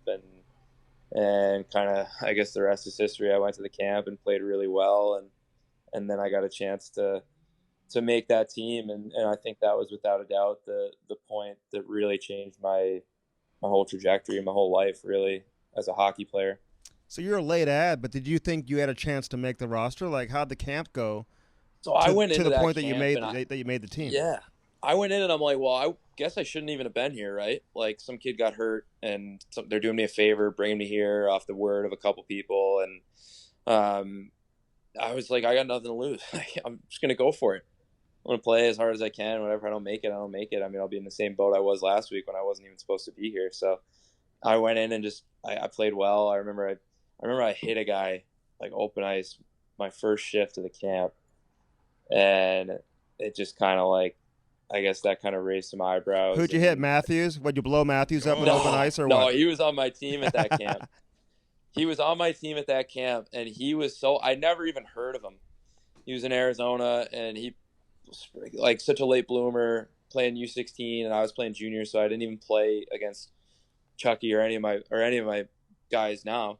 They were all playing U16 or U18 or whatever it was, and I was playing juniors, so we didn't even cross paths. And then showed up there, and he was just so head and shoulders above everybody. It was unbelievable. And I remember the first game we went into a shootout. It was like team white versus team blue, and he comes down and he starts on the right side as a lefty, comes across, makes a move, stops on a dime, does the 360 and tucks it in like the Jason Blake spinorama. Yeah, I've done that. I know what you're talking about. On the shootout. And I was like, dude, this kid. Well, first thing I was like, this kid's got a set of balls on him doing the freaking 360 spinorama shootout move. No shit. But it worked, and I was like, he was unbelievable. So, and he never slowed down at all. Nobody knew who he was, right? I mean, he wasn't even like on the radar. I mean, on the radar enough to get to the camp. But so you knew right away, like you saw him play right away. You're like, this kid is special. Oh, right away, knew it right away. I was like, this kid he's just something else. And honestly, I think that's the coolest part, though, right? Like, you have a guy who's hyped up, beyond measure, and you're kind of looking to like, I guess, knock him down a little bit, right? Like, so this was a guy who I didn't know. I'm sure a ton of the guys there didn't know. And you show up and you're just taken aback by how good he was at that age, at 15 years old. And it was just crazy. Like I said, when we all got there and in the fall, he didn't slow down. He only got better and better, and he actually got hurt, and he missed the whole first half of the year. He came back at Christmas time, so he went the whole first 4 months of the season without playing. Comes back, and within 2 months, he was on the U18 team. He had gotten called up to play with the 96 age group, Eichel's team. Like that, it was just unbelievable, just his development, like how much he grew while he was there. Hey, let's talk about the new Bud Light Seltzer. Oh, yeah. It's an easy-drinking, hard seltzer that comes in 4 delicious fruit flavors. Black cherry, strawberry, lemon lime, and Cam's favorite, mango. Oh, With mango. only 100 calories, 5% alcohol, and less than a gram of sugar, you might as well have a few tonight or this weekend. Go to BudLight.com to buy Bud Light Seltzer online. Must be 21 years of age or older. Bud Light Seltzer. Unquestionably good. Yeah. Now back to the interview. Yeah, I'm sure he walked in that locker room with like a Bugs Bunny shirt on, Scooby-Doo socks, and then tight skeet shorts, and you're like, oh, this motherfucker. Then he goes out there and just does 360s like nobody's business. Like, Jesus. Hey, did anybody else like that was really pumped up? That was like, wow, this kid's fucking sick. Like, he's gonna make it. He didn't do shit. Anybody? I mean, it happens all the time, but it does. It does. It really does. And it's so like so sad, right? You don't wish that on anybody. Especially at least in my time, all the kids that I saw, I guess, who didn't really pan out or reach their potential. None of them were bad eggs, none of them were bad guys. So you're rooting for everybody. And then, yeah, I mean, it happens. It definitely does. There's a couple guys, who might not have, gotten to the point where you thought they were, right? When you're 15, you're like, this kid's going to be an NHL player. There's no doubt about it, right? And then, everyone just develops differently, and it's hard. I mean, I'd say those guys have a heck of a job. You you got to pick the best 20 guys at the age of 14, 15, when those years of 14, 15, 16, 17, 18, 19, like, they're so big. Like, guys are coming out of nowhere. Some of the guys that were the best at 14 are done growing, and that's it for them by 18. Like, it's an incredibly difficult job. Like, you just have to have respect, because they put their nuts on the line, right? They're going to be right or wrong on all these kids. No, man, you're so right, and it is hard. It's like, that's why hockey's so different than the other sports. You know, like, you're drafting a guy at 18, projecting to what he's going to be like at 20, 21, 22, and it's just, you just don't know. It's so different in football and basketball compared to some of those other sports. But before we move on, like, going to the NTDP, like, what would you tell people about it? Like, just the overall experience. Explain NTDP so people don't National understand. Team Development Program. Hey, thank you. So for USA Hockey, best players for his age group. The 97 group was sick. You guys had so many great players, and you win gold in U17s, U18s. You end up winning a gold medal as well in the under 20s, man. But just the overall experience of going there, becoming friends with all these kids from all over the country, man. How do you break that down for us? How much fun was it? It's crazy. I mean, kind of just going back to what I said, like, it literally was probably the turning point for my whole life, like, especially within hockey, and the coolest thing that I've ever done. Like, what an honor, first off, to be able to do that, to be chosen to do that. So yeah, kind of just the background on it. It's the top 22 guys. It's 8 defensemen, 12 forwards, and 2 goalies from a particular age group. Whenever those kids are going into their junior year of high school, that's when the group is selected. So it's a 2-year program, U17, U18. That's your junior year and your senior year of high school. And you go there, and it's guys from all over the place. And it was just, what a blast. Like, you go to you're in school every day, and you're seeing each other. You're in classes with all these guys. It's neat. You're in classes with some of the older kids. You're friends with everybody, and everyone there. It's really hard to explain, like, just kind of how unique it is. But from a development standpoint, like, you go against the best kids in the world every single day. Like, in hindsight now, I'm like, I went against Chucky and Amats and Razovic. That was our first line. I went against them every single rep of every practice for 2 years. Like, how in the world do you not get better at hockey doing that? It's like you couldn't even try to not develop and get better at hockey. It's crazy. And you're working out, and your body is just maturing. You're maturing. You're learning the game. Like, I didn't watch video or film or anything like that beforehand. You get there, and it's just kind of, it's really like an NHL club, like how they run it, like with just the practices and the scheduling and everything and video and all that. Like, and you just learn, you just grow and develop and mature. And the best part about it is you get to do it with what are now, my best friends. I love those guys, and I'm still incredibly close with a ton of them. And it's so cool to see where our group in particular has been. I got friends on so many guys and on NHL teams now, and we always have a chuckle about where we came from and stories that we had when we were running around Ann Arbor. But it's just incredibly special and something that I was so blessed to be a part of. I know. Listen, I will say this.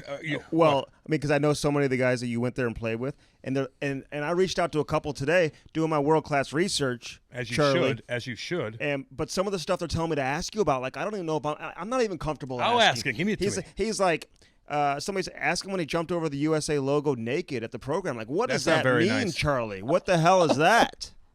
Oh my God, that's a hell of a story. I don't even know where to start on that one. Well, you got naked. I was, in fact. Oh, I had a shirt on.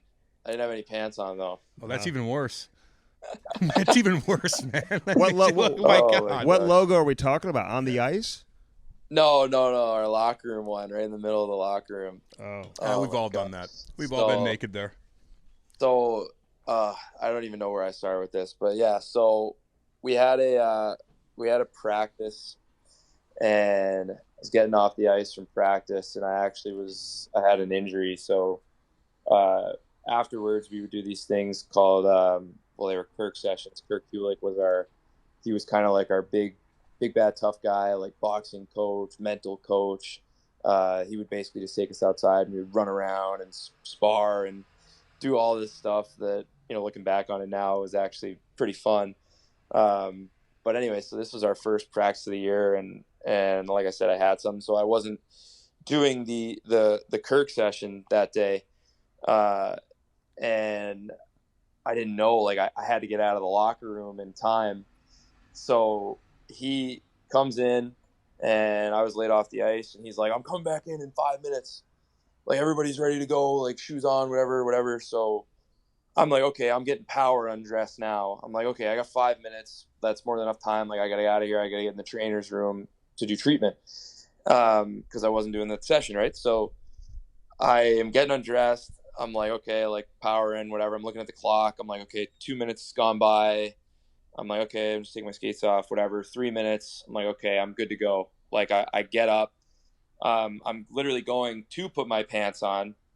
And I come to find out, like, I changed out of my dry stall, so I didn't have anything except my Nike shorts, which were off. They were in my hand. And he comes flying in, and he's like, all right, here we go, 3, 2, 1. And he just runs in. So I'm just sitting there literally caught with my pants down. And, yeah, so he snaps on me, and he was like, McAvoy, get out of here. Like, go get your pants. So I run. He puts everybody down on the ground in push-up position, and he's like, we're going to stay here until McAvoy goes and puts his pants and shorts on and shoes, whatever. So I have to run, jump, hurdle over the logo. Everybody's down in push-up position. We're like 3 days in. I'm like, these guys are going to hate me. Mm-hmm. I go, it takes me a minute to do that. I come back, and now I'm stuck. I'm like, this guy, like, I'm screwed. Now I have to do it. So I wasn't even supposed to do the Kirk session that day, and I ended up getting stuck. And that story, I guess, lives on. Sounds like West Point. Yeah, seriously. I don't know. It wasn't like USA Hockey. It sounds like you were at the military. It does sound like but that's USA That Hockey. Was pretty much what it was kind of aimed for. Like, he was very much like a mental coach, and the way that those things were kind of approached now, looking back on it, like, it was really serious. Like, it was kind of like we were all very, very intimidated of this guy.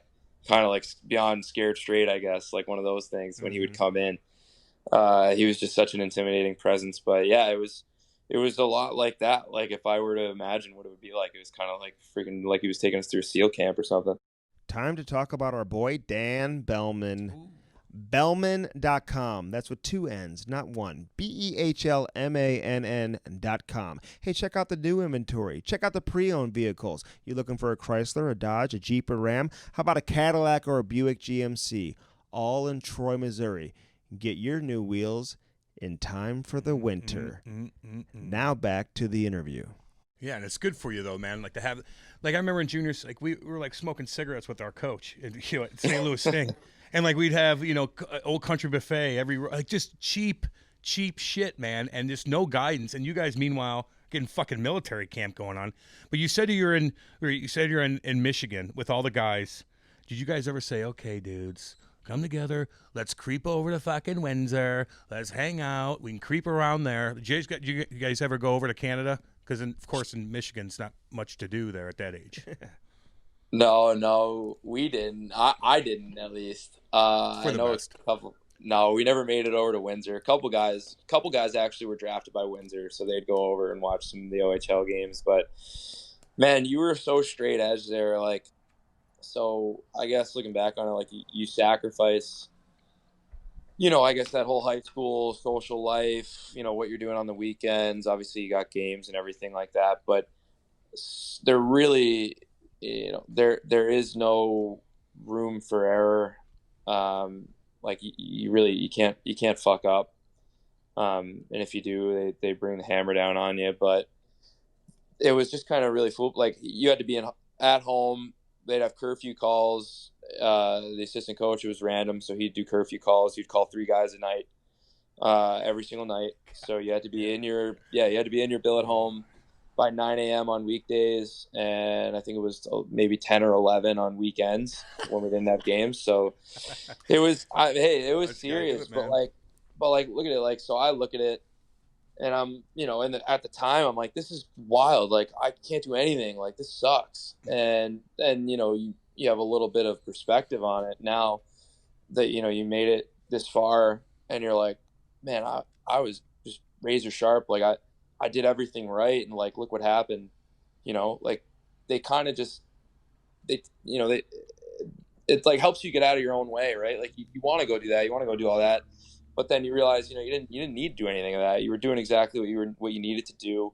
And you were just, you were on a path to where you wanted to go. And for that, I'll always be thankful for that. What about the players whose parents? He's a good kid. He is. I like that. But the parents who moved there, though, and the kids were living, like the players were living with their parents, like they had the same rules, right? So yeah, that's the Keith Kachucks. Yeah. That's the Matt Kachucks of the world. They were on, they were on their own page a little bit. I mean, there's still some good stories and stuff and guys having fun, but I had my billet family was actually our team life skills coach. So once a month he would come in and he'd tell us about all this stuff, like, spending your money, drugs, alcohol. Like once a month he'd come in and kind of touch on a topic.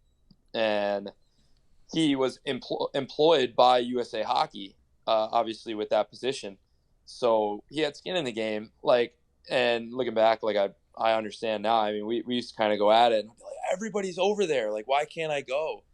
But he didn't want to lose his job getting strung up. Really? So all the boys are hanging out over with Big Walt and at Matt Kachuk's house. There was no curfew at Big Walt's house. And the life coach wouldn't let you go. I feel so bad for you, Charlie. For you, buddy. Oh no, I'd be so homesick. This, man. Yeah. So that was Dave Evoy, Dave and Cindy Evoy, and they were my billets, and they're two of the kindest, just most loving people in the world. I still talk to them all the time. Like in that kind of age there at 14, 15, you leave home, you're scared, whatever. You've never been away from home before. They had such an impact positively on my life, and I still talk to them all the time. And like I said, like, it's all about that perspective. What did I miss? I missed, a couple nights with the guys, like nothing that I didn't get back, tenfold when I was a freshman running around BU. No, I got you. So, no, you're right on that. You're right. I mean, it's just at the time. It's like, can I give an example? It's like you ever see The Simpsons when like Bart and Lisa are over at Flanders' house and they go to bed at 5 o'clock and they open the window up and all the kids are playing outside. And like, can we go out there? Like, they're probably sending you pictures like, look at us. And you're sitting there with your family like, oh, this is fun. Everybody's having fun but me. Hey, it's all good, man. I know look where you're at now. Doesn't matter. Man. I missed out on a couple good ones, but I also had a ton of fun when I was there. I'll just have to get my fun in before curfew. No, exactly. Or just go live with Walt. Or go live with Big Walt. You should have worked that out. Phone will ring all night. If you would have called us, we would have worked that out for you. We would have had you moving into Big Walt's house. I know, Charlie. Oh, jeez. I've made up for all those nights and then some with Big Walt since the program. I love it. I love it. So we were up in Game 7 2 years ago. Last year, whatever. I don't even consider last year. 2019 Stanley Cup. What a back and forth series that was, and you go to Game 7. How confident were you guys in the Game 7? You guys in the locker room, Zdeno Chara stepping up. You win Game 6 in St. Louis. Killed him. Yeah. You killed him. You got him now. Heading back home. The fans are going fucking crazy. The city's going crazy. How confident were you guys going into that game? I mean, yeah. I mean, we were definitely confident. I mean, we definitely didn't go in thinking we were going to lose. I mean, we had a ton of respect for them. I don't think it was really kind of like a cockiness. We knew it was going to be a game, and that was kind of how that series played out. We knew anything could happen, and I think that game was all, kind of having conversations on it now. It still just fucking sucks to talk about, but I know. See, Cam brings that up. Still sorry, you're going to win a cup. You're going to win a cup, dude. I think that game was won and lost in the first period. It was. And that's kind of like talking to the guys about it. Because, like, we'll still fucking just, like, kind of, I don't know what'll happen. Something will happen. It'll come up, and we'll be like, oh, God. Like, you guys dominated the first period. We had like 4 or 5 grade A chances, and Bennington. Unreal. I think Bennington straight up won it in the first, and they had that goal.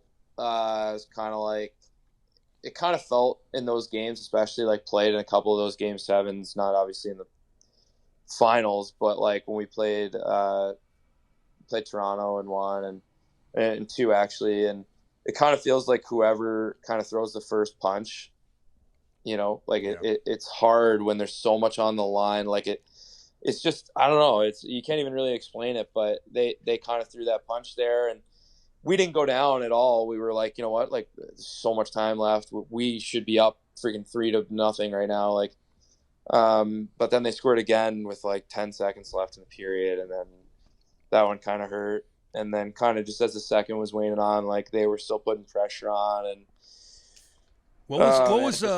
just kind of felt like it wasn't going to be our night. And then by the third, ended up losing, but it sucked. Yeah, and I sorry to keep bringing it up, but it is what it is, and you're going to win a cup eventually, so it doesn't matter. But I remember, so the second period, Ryan O'Reilly scores, and then Petro does this thing where Marchand kind of fucked up in the neutral zone a little bit. You know what I'm talking about. You have to admit it, but he did. So in the second period, you go in there. Who says what, and what'd they say? Man, I wish I had something better. I'll tell you, like it's such a blur that I don't even remember. I know that there were guys. I know like guys stood up. I mean, like Bergie, Z. I can guarantee you they said something, because those are our vocal leaders. Marshy too, like Kretsch. But I just don't even really remember what was said. But I know that we didn't think it was over. We were gonna fight till the last second. So. Yeah, and you know what? People in St. Louis didn't think it was over either. I'll tell you that. Nobody did. because you guys do battle back. Exactly. But, all right, so Torrey Krug is now a Blue. He's here in St. Louis. Like, what should the fans know about Torrey Krug, man? You like that guy? Oh, man. So TK was one of the first people who took me under his wing right away from the moment I got there. We still work out. He's in Boston in the summers, and so we work out together every day, but he's just an unbelievable guy. I mean, like everybody there is going to love him. Everyone on the team is going to love him. He's just so likable, and just a great guy. Like just so. I mean, I'm still sad that he's not on our team, honestly, and definitely sucks. Definitely doesn't really feel real, right? Like showing up to training camp that he's not going to be there. But you guys got a hell of a hockey player, and he's an unbelievably gifted defenseman, especially on the offensive side of the puck. He just sees the game so well, and he's going to make the Blues a very good hockey team. You know, it's got to be so weird, especially for a young guy like you who maybe hasn't been through it a ton, and now you're starting to realize, like, the NHL is such a business, man, and you become so close with these guys. And all these guys are such good players, and that you just the turnover, like from year to year, guys leave, guys come. Like, that's got to be a little bit strange and difficult to adjust to, man, when you see some of your best players leave. It's so wild. Like, yeah, you're spot on. Like, I know it. Like, I'm going through it now because it's the first time that we've lost, like, a big piece through free agency. I don't want to disrespect anybody. I'm trying to think back really quick. Joe Thornton. But no, like we were mostly intact. Milan Lucic. we just had Luch I on. wasn't there yet. I know. Yeah, but David Backes was there. You guys lost David Backes, man. Yeah, we lost DB. Yeah, he got traded, and that sucked. But we were happy for him. Yeah, for sure. To go get a chance to play somewhere. Yeah, and it was just kind of a weird situation. But everybody loved Backes. He's just a great guy. But yeah, I think through UFA, yeah. So it's kind of the first time, and it sucks. It fucking sucks, man. I remember as soon as I saw he signed, I texted him and he FaceTimed me. Is like an hour after it broke, and we just sat on FaceTime for a little while, and we were just kind of shooting the shit, and it was just sad. I didn't really know what to say. It sucks, and like, yeah, it's funny, right? Like as a kid, I remember. I'm like, so growing up, I was a Rangers fan, and like, you know, deadline time comes around, and I'm like, oh, like, you know, we got to trade someone, we got to trade somebody, like, let's get the, you know, and then you don't realize until you're in the fold and you're in the locker room, and you're like, oh shit, like, yeah, this guy's got 3 kids that are going to school at, you know, Newton Elementary, and now he's got to pull them all out. And, well, all right, they're going to finish the year. He's going to go to wherever he got traded to, stay in a hotel for 3 months by himself, like the family, like that whole aspect. Yeah, he might like just that, the human aspect of it. He might like that, though. You're going to get used to it. Yeah, you're right. Look, I know. You're not going to. They're still alive, bruh. They're still making good money, and they're still playing in another big-time organization. And by the way, that hotel is probably the Ritz-Carlton, so he's okay. Yeah, you'll get used to that shit. You can hang out with them in the summertime. And not to mention, dude, for you... It's kind of just more like losing out on guys. It's tough. Your buddies, see guys every single day, and then there's kind of that aspect of once they're gone, they're gone. I don't know when I'm going to run into them again. You'll get used to it, brother. It'll happen a million times over. You're going to be in the league a long time. But now you're the big dick, dude, and whatever happens to... Chara, whatever he wants to do, like, God, you're the man, dude. You should feel happy. You should be like, not happy, but you should be like, fuck, okay. I'm the big boy in the back, and I'm going to get a lot of minutes, and people are going to expect a lot out of me. That must be a good feeling for you. Yeah. I'm definitely, excited, to be where I am and with this team, and I'm not really sure what's going to happen. Like I said, this is kind of weird place to be in. I haven't been in this position kind of since we've been here, where we're kind of looks like we're restructuring a little bit on the back end, and no one knows what's going to happen with Z and all that. But it's just whatever the challenge is, I know that I'll be ready for it, and I feel like I've kind of had a growing role over the last 3 years, and honestly, going into next year, I don't really think anything is going to change. So I don't really. Mentally, I'm not feeling like I got to gear up for these crazy things. I don't think I'm doing anything other than what I've been doing, really. Yeah. Andy Strickland and Cam Jansen here for you for GadgetBuyback.com. Yeah. Gadget Lab, they got a store here locally if you're in St. Louis, 5541 Telegraph Road. Here's the deal. You got an old phone, maybe a cracked tablet. Maybe it's perfect, but it's a little bit older.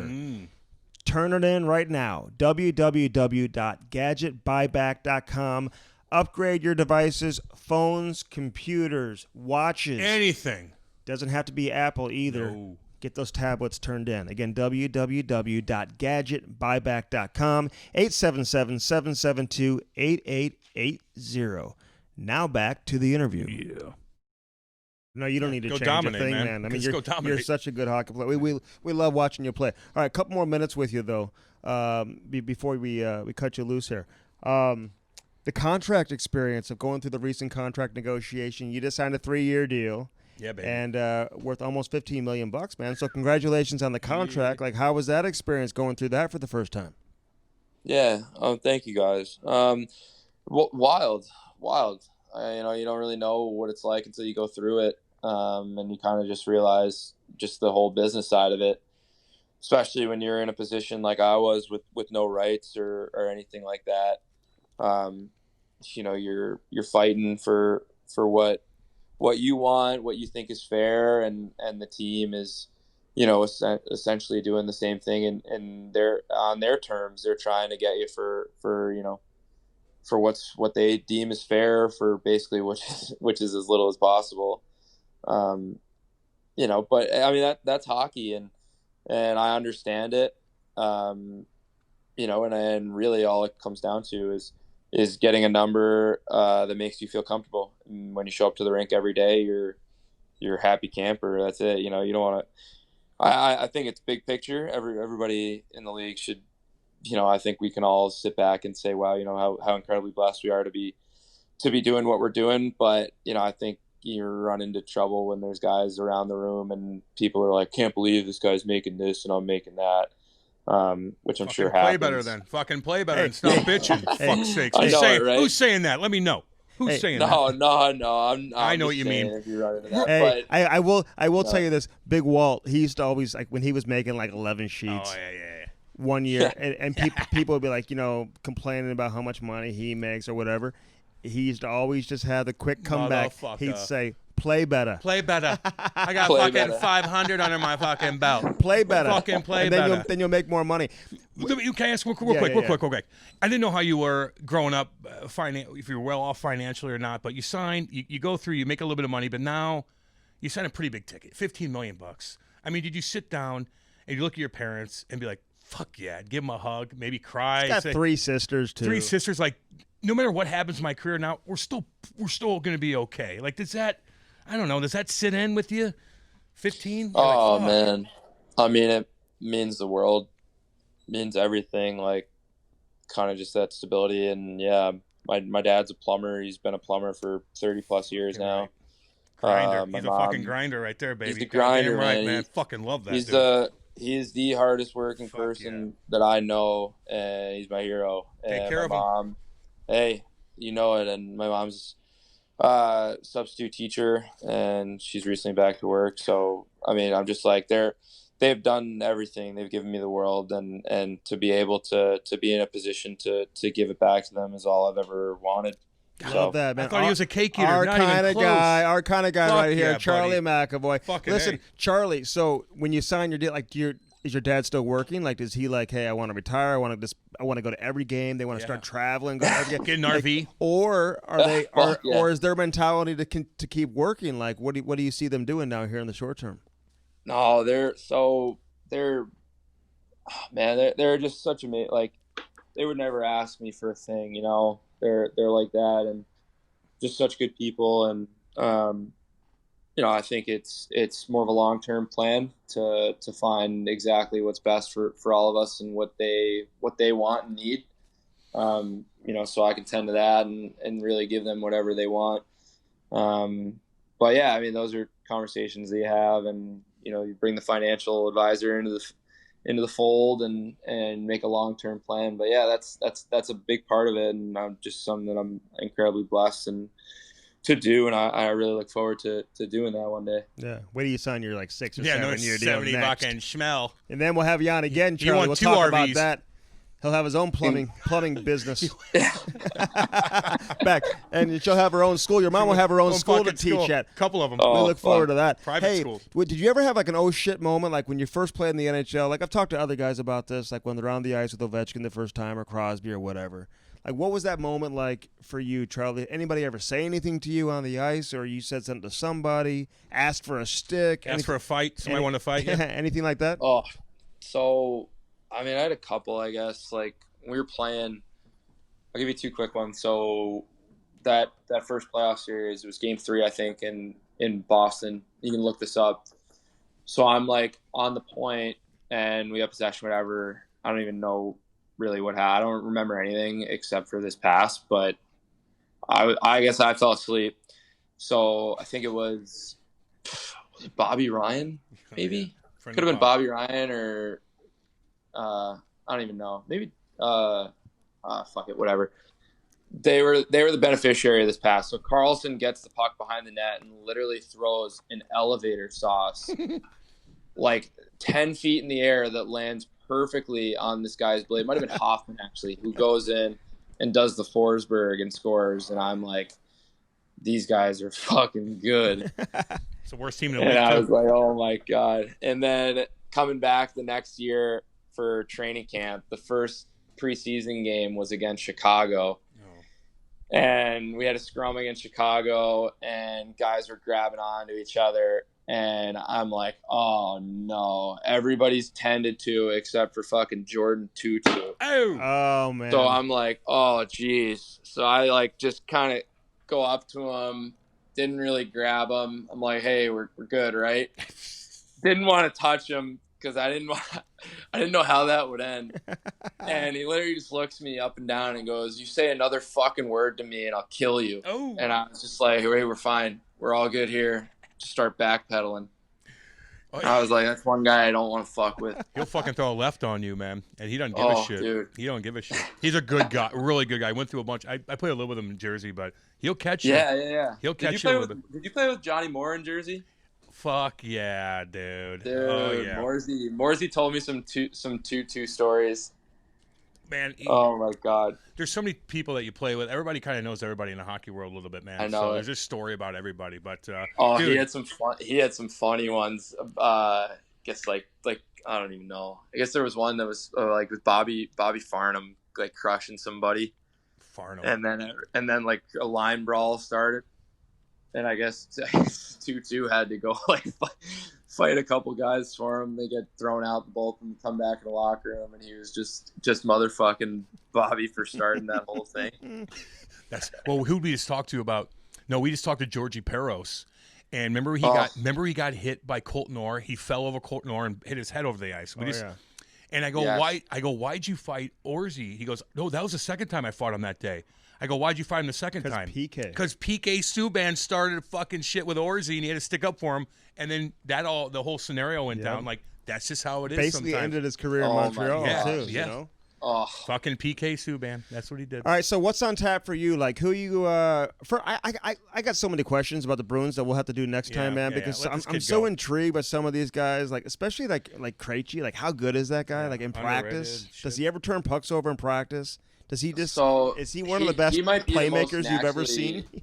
Oh yeah, he might be one of the most I believe naturally skilled players that I've ever played with. Like probably the most he's just smooth as butter, man. Like his hands, his playmaking ability, just like his passes, his freaking sauce passes all over the ice. Like he's just so smooth. It's crazy. Like, I mean, I don't take it for granted for 1 second. Like the guys I get to skate around the ice with. Like I got Pasta, who just coming off a rocket, Richard, and then you got Bergie, legend, Big Z, legend. You got Marshy, who is very much on his way to being, Bruins great, like if he's not already there. And then you had Torrey, who was just unbelievable. And I could go on and on, but all these guys I got to play with are unbelievable. Like it's insane. And then the best part about it is they're some of the nicest guys you ever meet. Mm-hmm. And that just makes everything. Who takes care of everyone on the road? Like who takes care of all the boys? Who's the ringleader? Who's the social coordinator? Who's that guy for Boston? Oh man, it's gonna be you eventually. Yeah, right. It is. I'd say Morsey's actually pretty good at orchestrating dinners and stuff. He's usually my dinner date. We got a group of us, big group of guys, but he's always got some good spots. And then Pasta's always usually got a couple spots in hand. More so if you're looking for some fun, I think. But yeah, I mean, everybody's just kind of got a lot of experience, but everybody sticks together and stuff too. So it's fun when you go out in big numbers and everybody's out and having a good time. Yeah. Can I give you one piece of advice before we go? One piece whenever you make the big ticket, which is going to happen. Just don't. You could be cheap off the ice. You could be frugal with your money. You don't have to buy the RVs and the boats like I want you to. I don't care about the RVs, but the boat. Do not be cheap in front of the boys when you're the big dog. That's it. That's all I'm going to say. Just don't do it in front of the boys. You'll never be able to shake that fucking reputation. Hey, listen, never. There's a well-known player. Oh, my God. I'm telling you right now. There's a well-known player in the league, Charlie. There's a couple of them. We won't say who did this to Cam when Cam was a young player. I'm not saying it. Who made money and was cheap, and it stuck with him for. Meanwhile, I'm making it fucking rain. He won't let it go, and Cam's making the minimum. He's paying for everybody at dinner. So anyway, write that down, big boy. Yeah. Hey, oh my gosh, I got you. That's a good tip right there. Right on, man. That's the only one I got. That's the only good one I got. Dude, you're the man. Dude, I just. Even talking about your parents and stuff like that, you're a good kid, and you got a bright future ahead of you, man. I can't wait to watch you play, dude. No doubt. Can't wait. Keep it going, Charlie. Congrats on the deal, and hopefully we get back to playing and get to watch you here soon. Damn right, baby. Keep that hair flowing Absolutely. too. Keep that hair. You cut that hair, I'll get pissed. Keep that going, baby. Man. All right, I'll let it go. Then. See you, Thank Charlie. you, guys. All right, man. Thanks for having me, man. Appreciate it. See you guys. Bye-bye. That was Charlie McAvoy. Fucking. Dad's a plumber. Mom's a. Dude, I love that. Oh, substitute teacher. Man, that got your attention right there. Oh, you think all the young kids who play in the show grow up wealthy, cake eaters? Yeah, no, not all of them, but which I didn't know what that was until a few weeks ago. You ever seen Mighty Ducks? Get on with yourself. Oh, is that what they say on there? Yeah. Cake eaters? Jesus, you don't watch Mighty Ducks? Yeah, you're a hockey fan. Well, I don't remember it, dude. I got to watch it again. Well, I hope your memory's better than mine. I hope your memory's better than mine. Certain things I remember. Jesus Movies? Christ. Are you one of those guys that can watch a movie and then years later you recite movie lines? Do you not notice? I don't know what the movie line is, but it sticks in my head, and I say it through the podcast and stuff, and then it is what it is. Like the beer flows like wine. I've always had an issue. like no, I know songs. I never know who sings the songs. Like if it's on like radio or whatever, like pop songs. You know, I know like the underground hip hop and reggae. I told you that, right? Okay. Jesus. such a gangster you are. My God. But the radio, I don't know who sings these songs. His nerd buddy is back in the hot box in the car. I can't watch a movie and then remember the lines, dude. Some people can do that. Man, I don't remember jack shit. They just stick in my head, and I just say it. And sometimes it's a movie quote, and sometimes it's I don't know what it is. But when he said, and I don't want to stereotype everybody comes out. He said a Except little you do. wealthy, you know, like mom and dad were low, you know, whatever the case is. But I just thought that he would be. You know, I don't know why. There's something about it, though. But then he's like, my fucking dad's a plumber and my mom's a substitute teacher, and I'm like, oh, fucking right. You know, not that there's wrong with anything but else. You know it's what? Just like, good for you. But we know kids who grew up wealthy too. But at the same time, their mentality that they have and how they're raised is not to be spoiled and but you do see that though. But you see the other side of that you see for that. sure. So, but I'll use the Kachucks as an example because you know that. Oh God, yeah. Because Big Walt didn't. He didn't grow up like that. No. You know, when you make a lot of money because you're an athlete, I think it's just different versus like it's family money or you got to. You know what I mean? It's just it's a different mentality, but they didn't grow up with like this entitled like because of money. It was like, well, my dad's like fucking Keith Kachuk, whatever. Well, it's like if I don't make it, I need to figure something else out because my parents can't take care of me. Right. That's a big deal. Right. It's a big mental.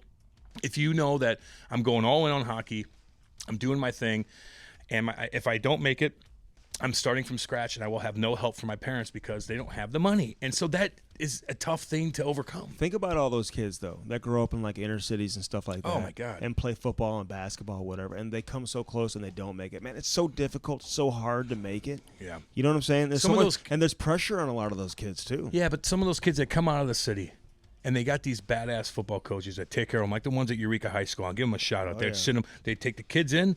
They'd spend the night at their house. They'd teach them how to be a man and how to be disciplined. They'll feed them. They'll buy them clothes. They give them an opportunity to succeed if they don't make it in football. Get the fuck out of your subdivision. Get out of your neighborhood. You come with me every single weekend. You can hang out with all your football friends. You're King Dick out here. We're going to take care of you. Stay away from the gangs and all that horrible stuff that you're dealing with. Stay off the streets. Stay off the streets. Come out to and that to me. Basketball coaches, baseball coaches, hockey coaches, football coaches, those guys do, especially in football and stuff, because you see a lot of them.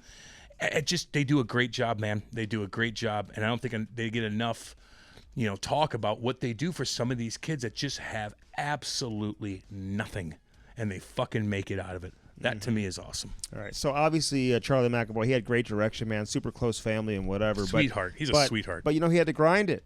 Yeah, he did. He played on some good teams as a young kid, but, he wasn't one of these automatics to go to NTDP, whatever, National Team Development Program, USA Hockey. Yeah. I mean, it's amazing how things work like that. Because he didn't tell the whole story. From what I understand, he was, like, in class or something like that and got a text, like, can you come? Yeah.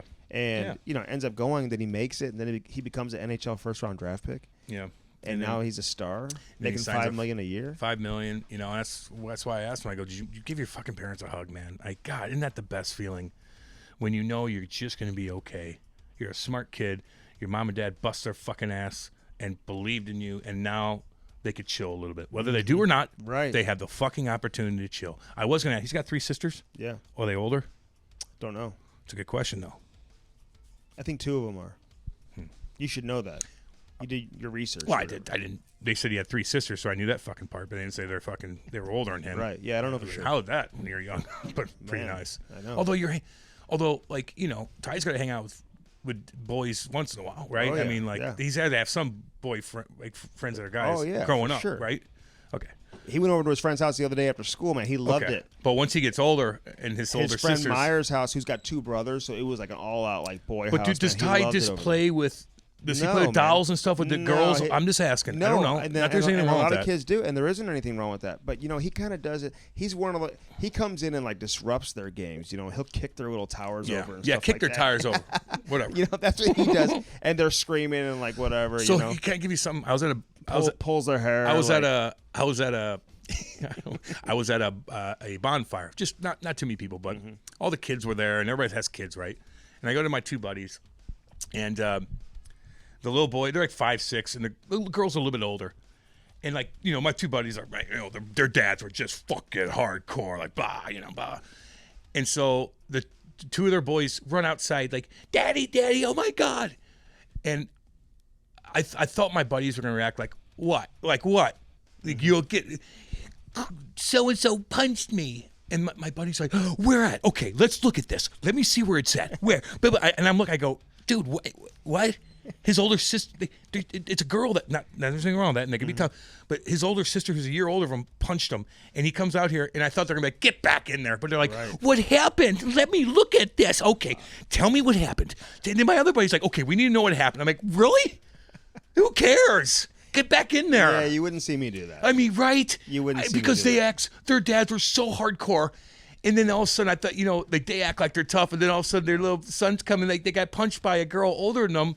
And they're like, okay, we need to break this whole thing like some fucking lawyer in a criminal case or something. Oh, my God. Oh, like, I go, I'll do this. Get back in there. Yeah, right. Like, Jesus Christ. Anyway, I don't have kids. Huh. I think you're going to have one day, though. Know, I will say that. I don't know. I feel kids in your future. Yeah, whatever. If I do, I do. If I don't, then we'll just live a lovely life without kids. I don't know how it works. It may change your outlook. I mean, but again, I hope that if that particular situation happened to me, I'd be like, what? I go, your older sister, get the fuck back in there. Mm-hmm. Not the fuck. Get the heck back in there, because you're a kid. I can't cuss in front of you. I mean, I don't know. McAvoy is another reason why I want to see the Olympics come back in hockey too, man. All these young studs for USA Hockey. I heard you. Got a bunch of these young kids who are unreal hockey players. So, no, it was cool getting him on. Yeah, man. It's always good to get a young kid like that, man. A young stud. He's going to sign for fucking 70 schmal eventually. Yeah, he will. In 3 years from now. I know. Hopefully his daddy doesn't have to work or anything. That's a good contract for the Bruins. Damn right. I mean, 4.9 for him. Yeah, he's young. And he's got 2 years after this. I mean, they're going to have to make up for it after the contract, I'll tell you that. All right, that interview with Charlie McAvoy is brought to you by CarShield and CarShield.com. 800-857-2481. Get that protection today and customize your deal. You want it long-term? Get it long. You want it short-term? Get it short. For just as low as $99 a month, you can have that protection. Take it wherever you want. Wherever you want to get it serviced, you pick where it gets serviced, and they'll hook you up with a rental car. It really is a no-brainer. So do it today. CarShield.com for all the latest information. How about BudLight.com and Bud Light Seltzer? 100 calories, less than a gram of sugar. Fucking on tap now, baby. 5% alcohol. Yeah, it's on tap, too, at a lot of bars in St. Louis, at least. Cool. Yeah. So many Canadians are texting me. They're texting me. I know. I get it all the time, too. And in the UK, you can't get it. They can't get in the UK either, which is fine. You're telling me you can't get Bud Light Seltzer in Canada? I can't believe that either. I find that hard to believe. I think some people can and some people can't. Stop going to BudLight.com. Go to BudLight.ca. You'll find your Bud Light Seltzer. Okay? Yeah. They're craving it. And then come back and tell us. They're craving it. They're like, you see drinking They probably have like maple syrup flavored. No, or ketchup flavor. Ketchup We love you, Ketchup Canadians. potato chip flavored. I like ketchup potato chips. I know. Everybody in Canada does too. Damn right, Butter baby. tart flavored. Okay? I don't know about that, but yeah. You never had butter tarts? Yeah, I've had those. Dude, everyone in Canada makes butter tarts. I know. So, anyway, get your butter tarts. Get your Bud Light Seltzer.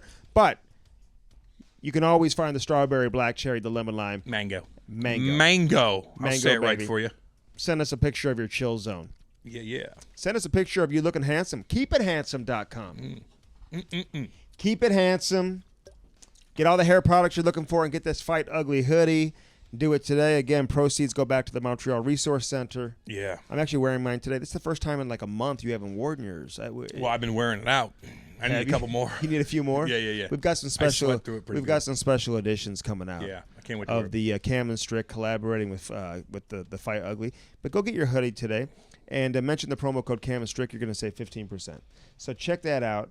Bud Light, Seltzer, and Keep It Handsome. It's a winning combination. All the hair products, and get your hoodie though, man. We're passing it on to a bunch of our guests. A bunch of NHL players are getting on board with this, too. Anti-bullying, baby, goes right to the Montreal Center of Resource. And if you're somebody that you know that's been bullied. Let me know, or baby. More importantly, are you a former bully that's been rehabilitated? That's another thing, too. Absolutely. We're not going to judge you for that either. You could have had a weird-ass upbringing. You said sorry. Dude, thank you. Because you could have been that way. You could have had a weird upbringing. Your dad was fucking abusive or whatever, that you didn't have a father figure. It doesn't matter. And all of a sudden, you might be bigger than kids. You just don't know how to react to them. I told you when I was young, even around girls, I just didn't know who I was. Like, you figure it out. Sometimes you're a dick and you're just like, why am I being a dick? That's not me. So I get that. I get that. It's not too late, man. Like all you guys, and even if there's a bully at school that your kid's going through this, read into it a little bit more. There might be more to it. Maybe that kid fucking gets beaten by his goddamn dad every fucking day for no reason, and now he's just a fucking he doesn't know how to control it because he's a kid. Yeah. So there's a lot of different variations to it, but you can't get bullied. You need to know what's going on with your kids at school and things like that, or the workplace. And I'm an open book, guys. You know that. And so just you got anything you want to let it out? I'll hear it, man. All right. So get your hoodie. Cool, dudes. We're fighting the ugly. It's important to do so. You should too. All right. Bellman.com, BEHLMANN.com in Troy, Missouri. The Cadillac, the Buick, the GMC on one side of the street. Just cross over to the other side. You got the Chrysler, the Dodge, the Jeep, the Ram. Best customer service you'll find anywhere in the country, Cam. Oh my God, man! You guys all know. What do you know? There's another one out, dude. There's another video out of some other dipshit fucking swinging dick coming out and fucking look at these fucking. It's like, God, just stop it, just stop it. Like again, Kate could walk into Bellman and she's like, well, hey, just she feels free. Mm-hmm. And you want a water? Oh, thank you. Here, check. What this if she walked in somewhere else? Who's this old girl coming in here? Let me see. Oh, you ran the Kane Vincent kid, aren't you, that motherfucker? You fucking beat his fucking ass. What the fuck? You fucking weirdo fuck. God, these fucking Hoosiers. Don't get me started on it. But you know exactly what I'm talking about, though. It just, you can't have your wife go buy a car because all these guys are coming out and fucking swinging their dick around. I'm done with it. Go to Bellman. Go to Bellman today. Bellman.com. And get yourself a new car. If you have an old car, you want to get rid of it, they'll pay you top dollar for it.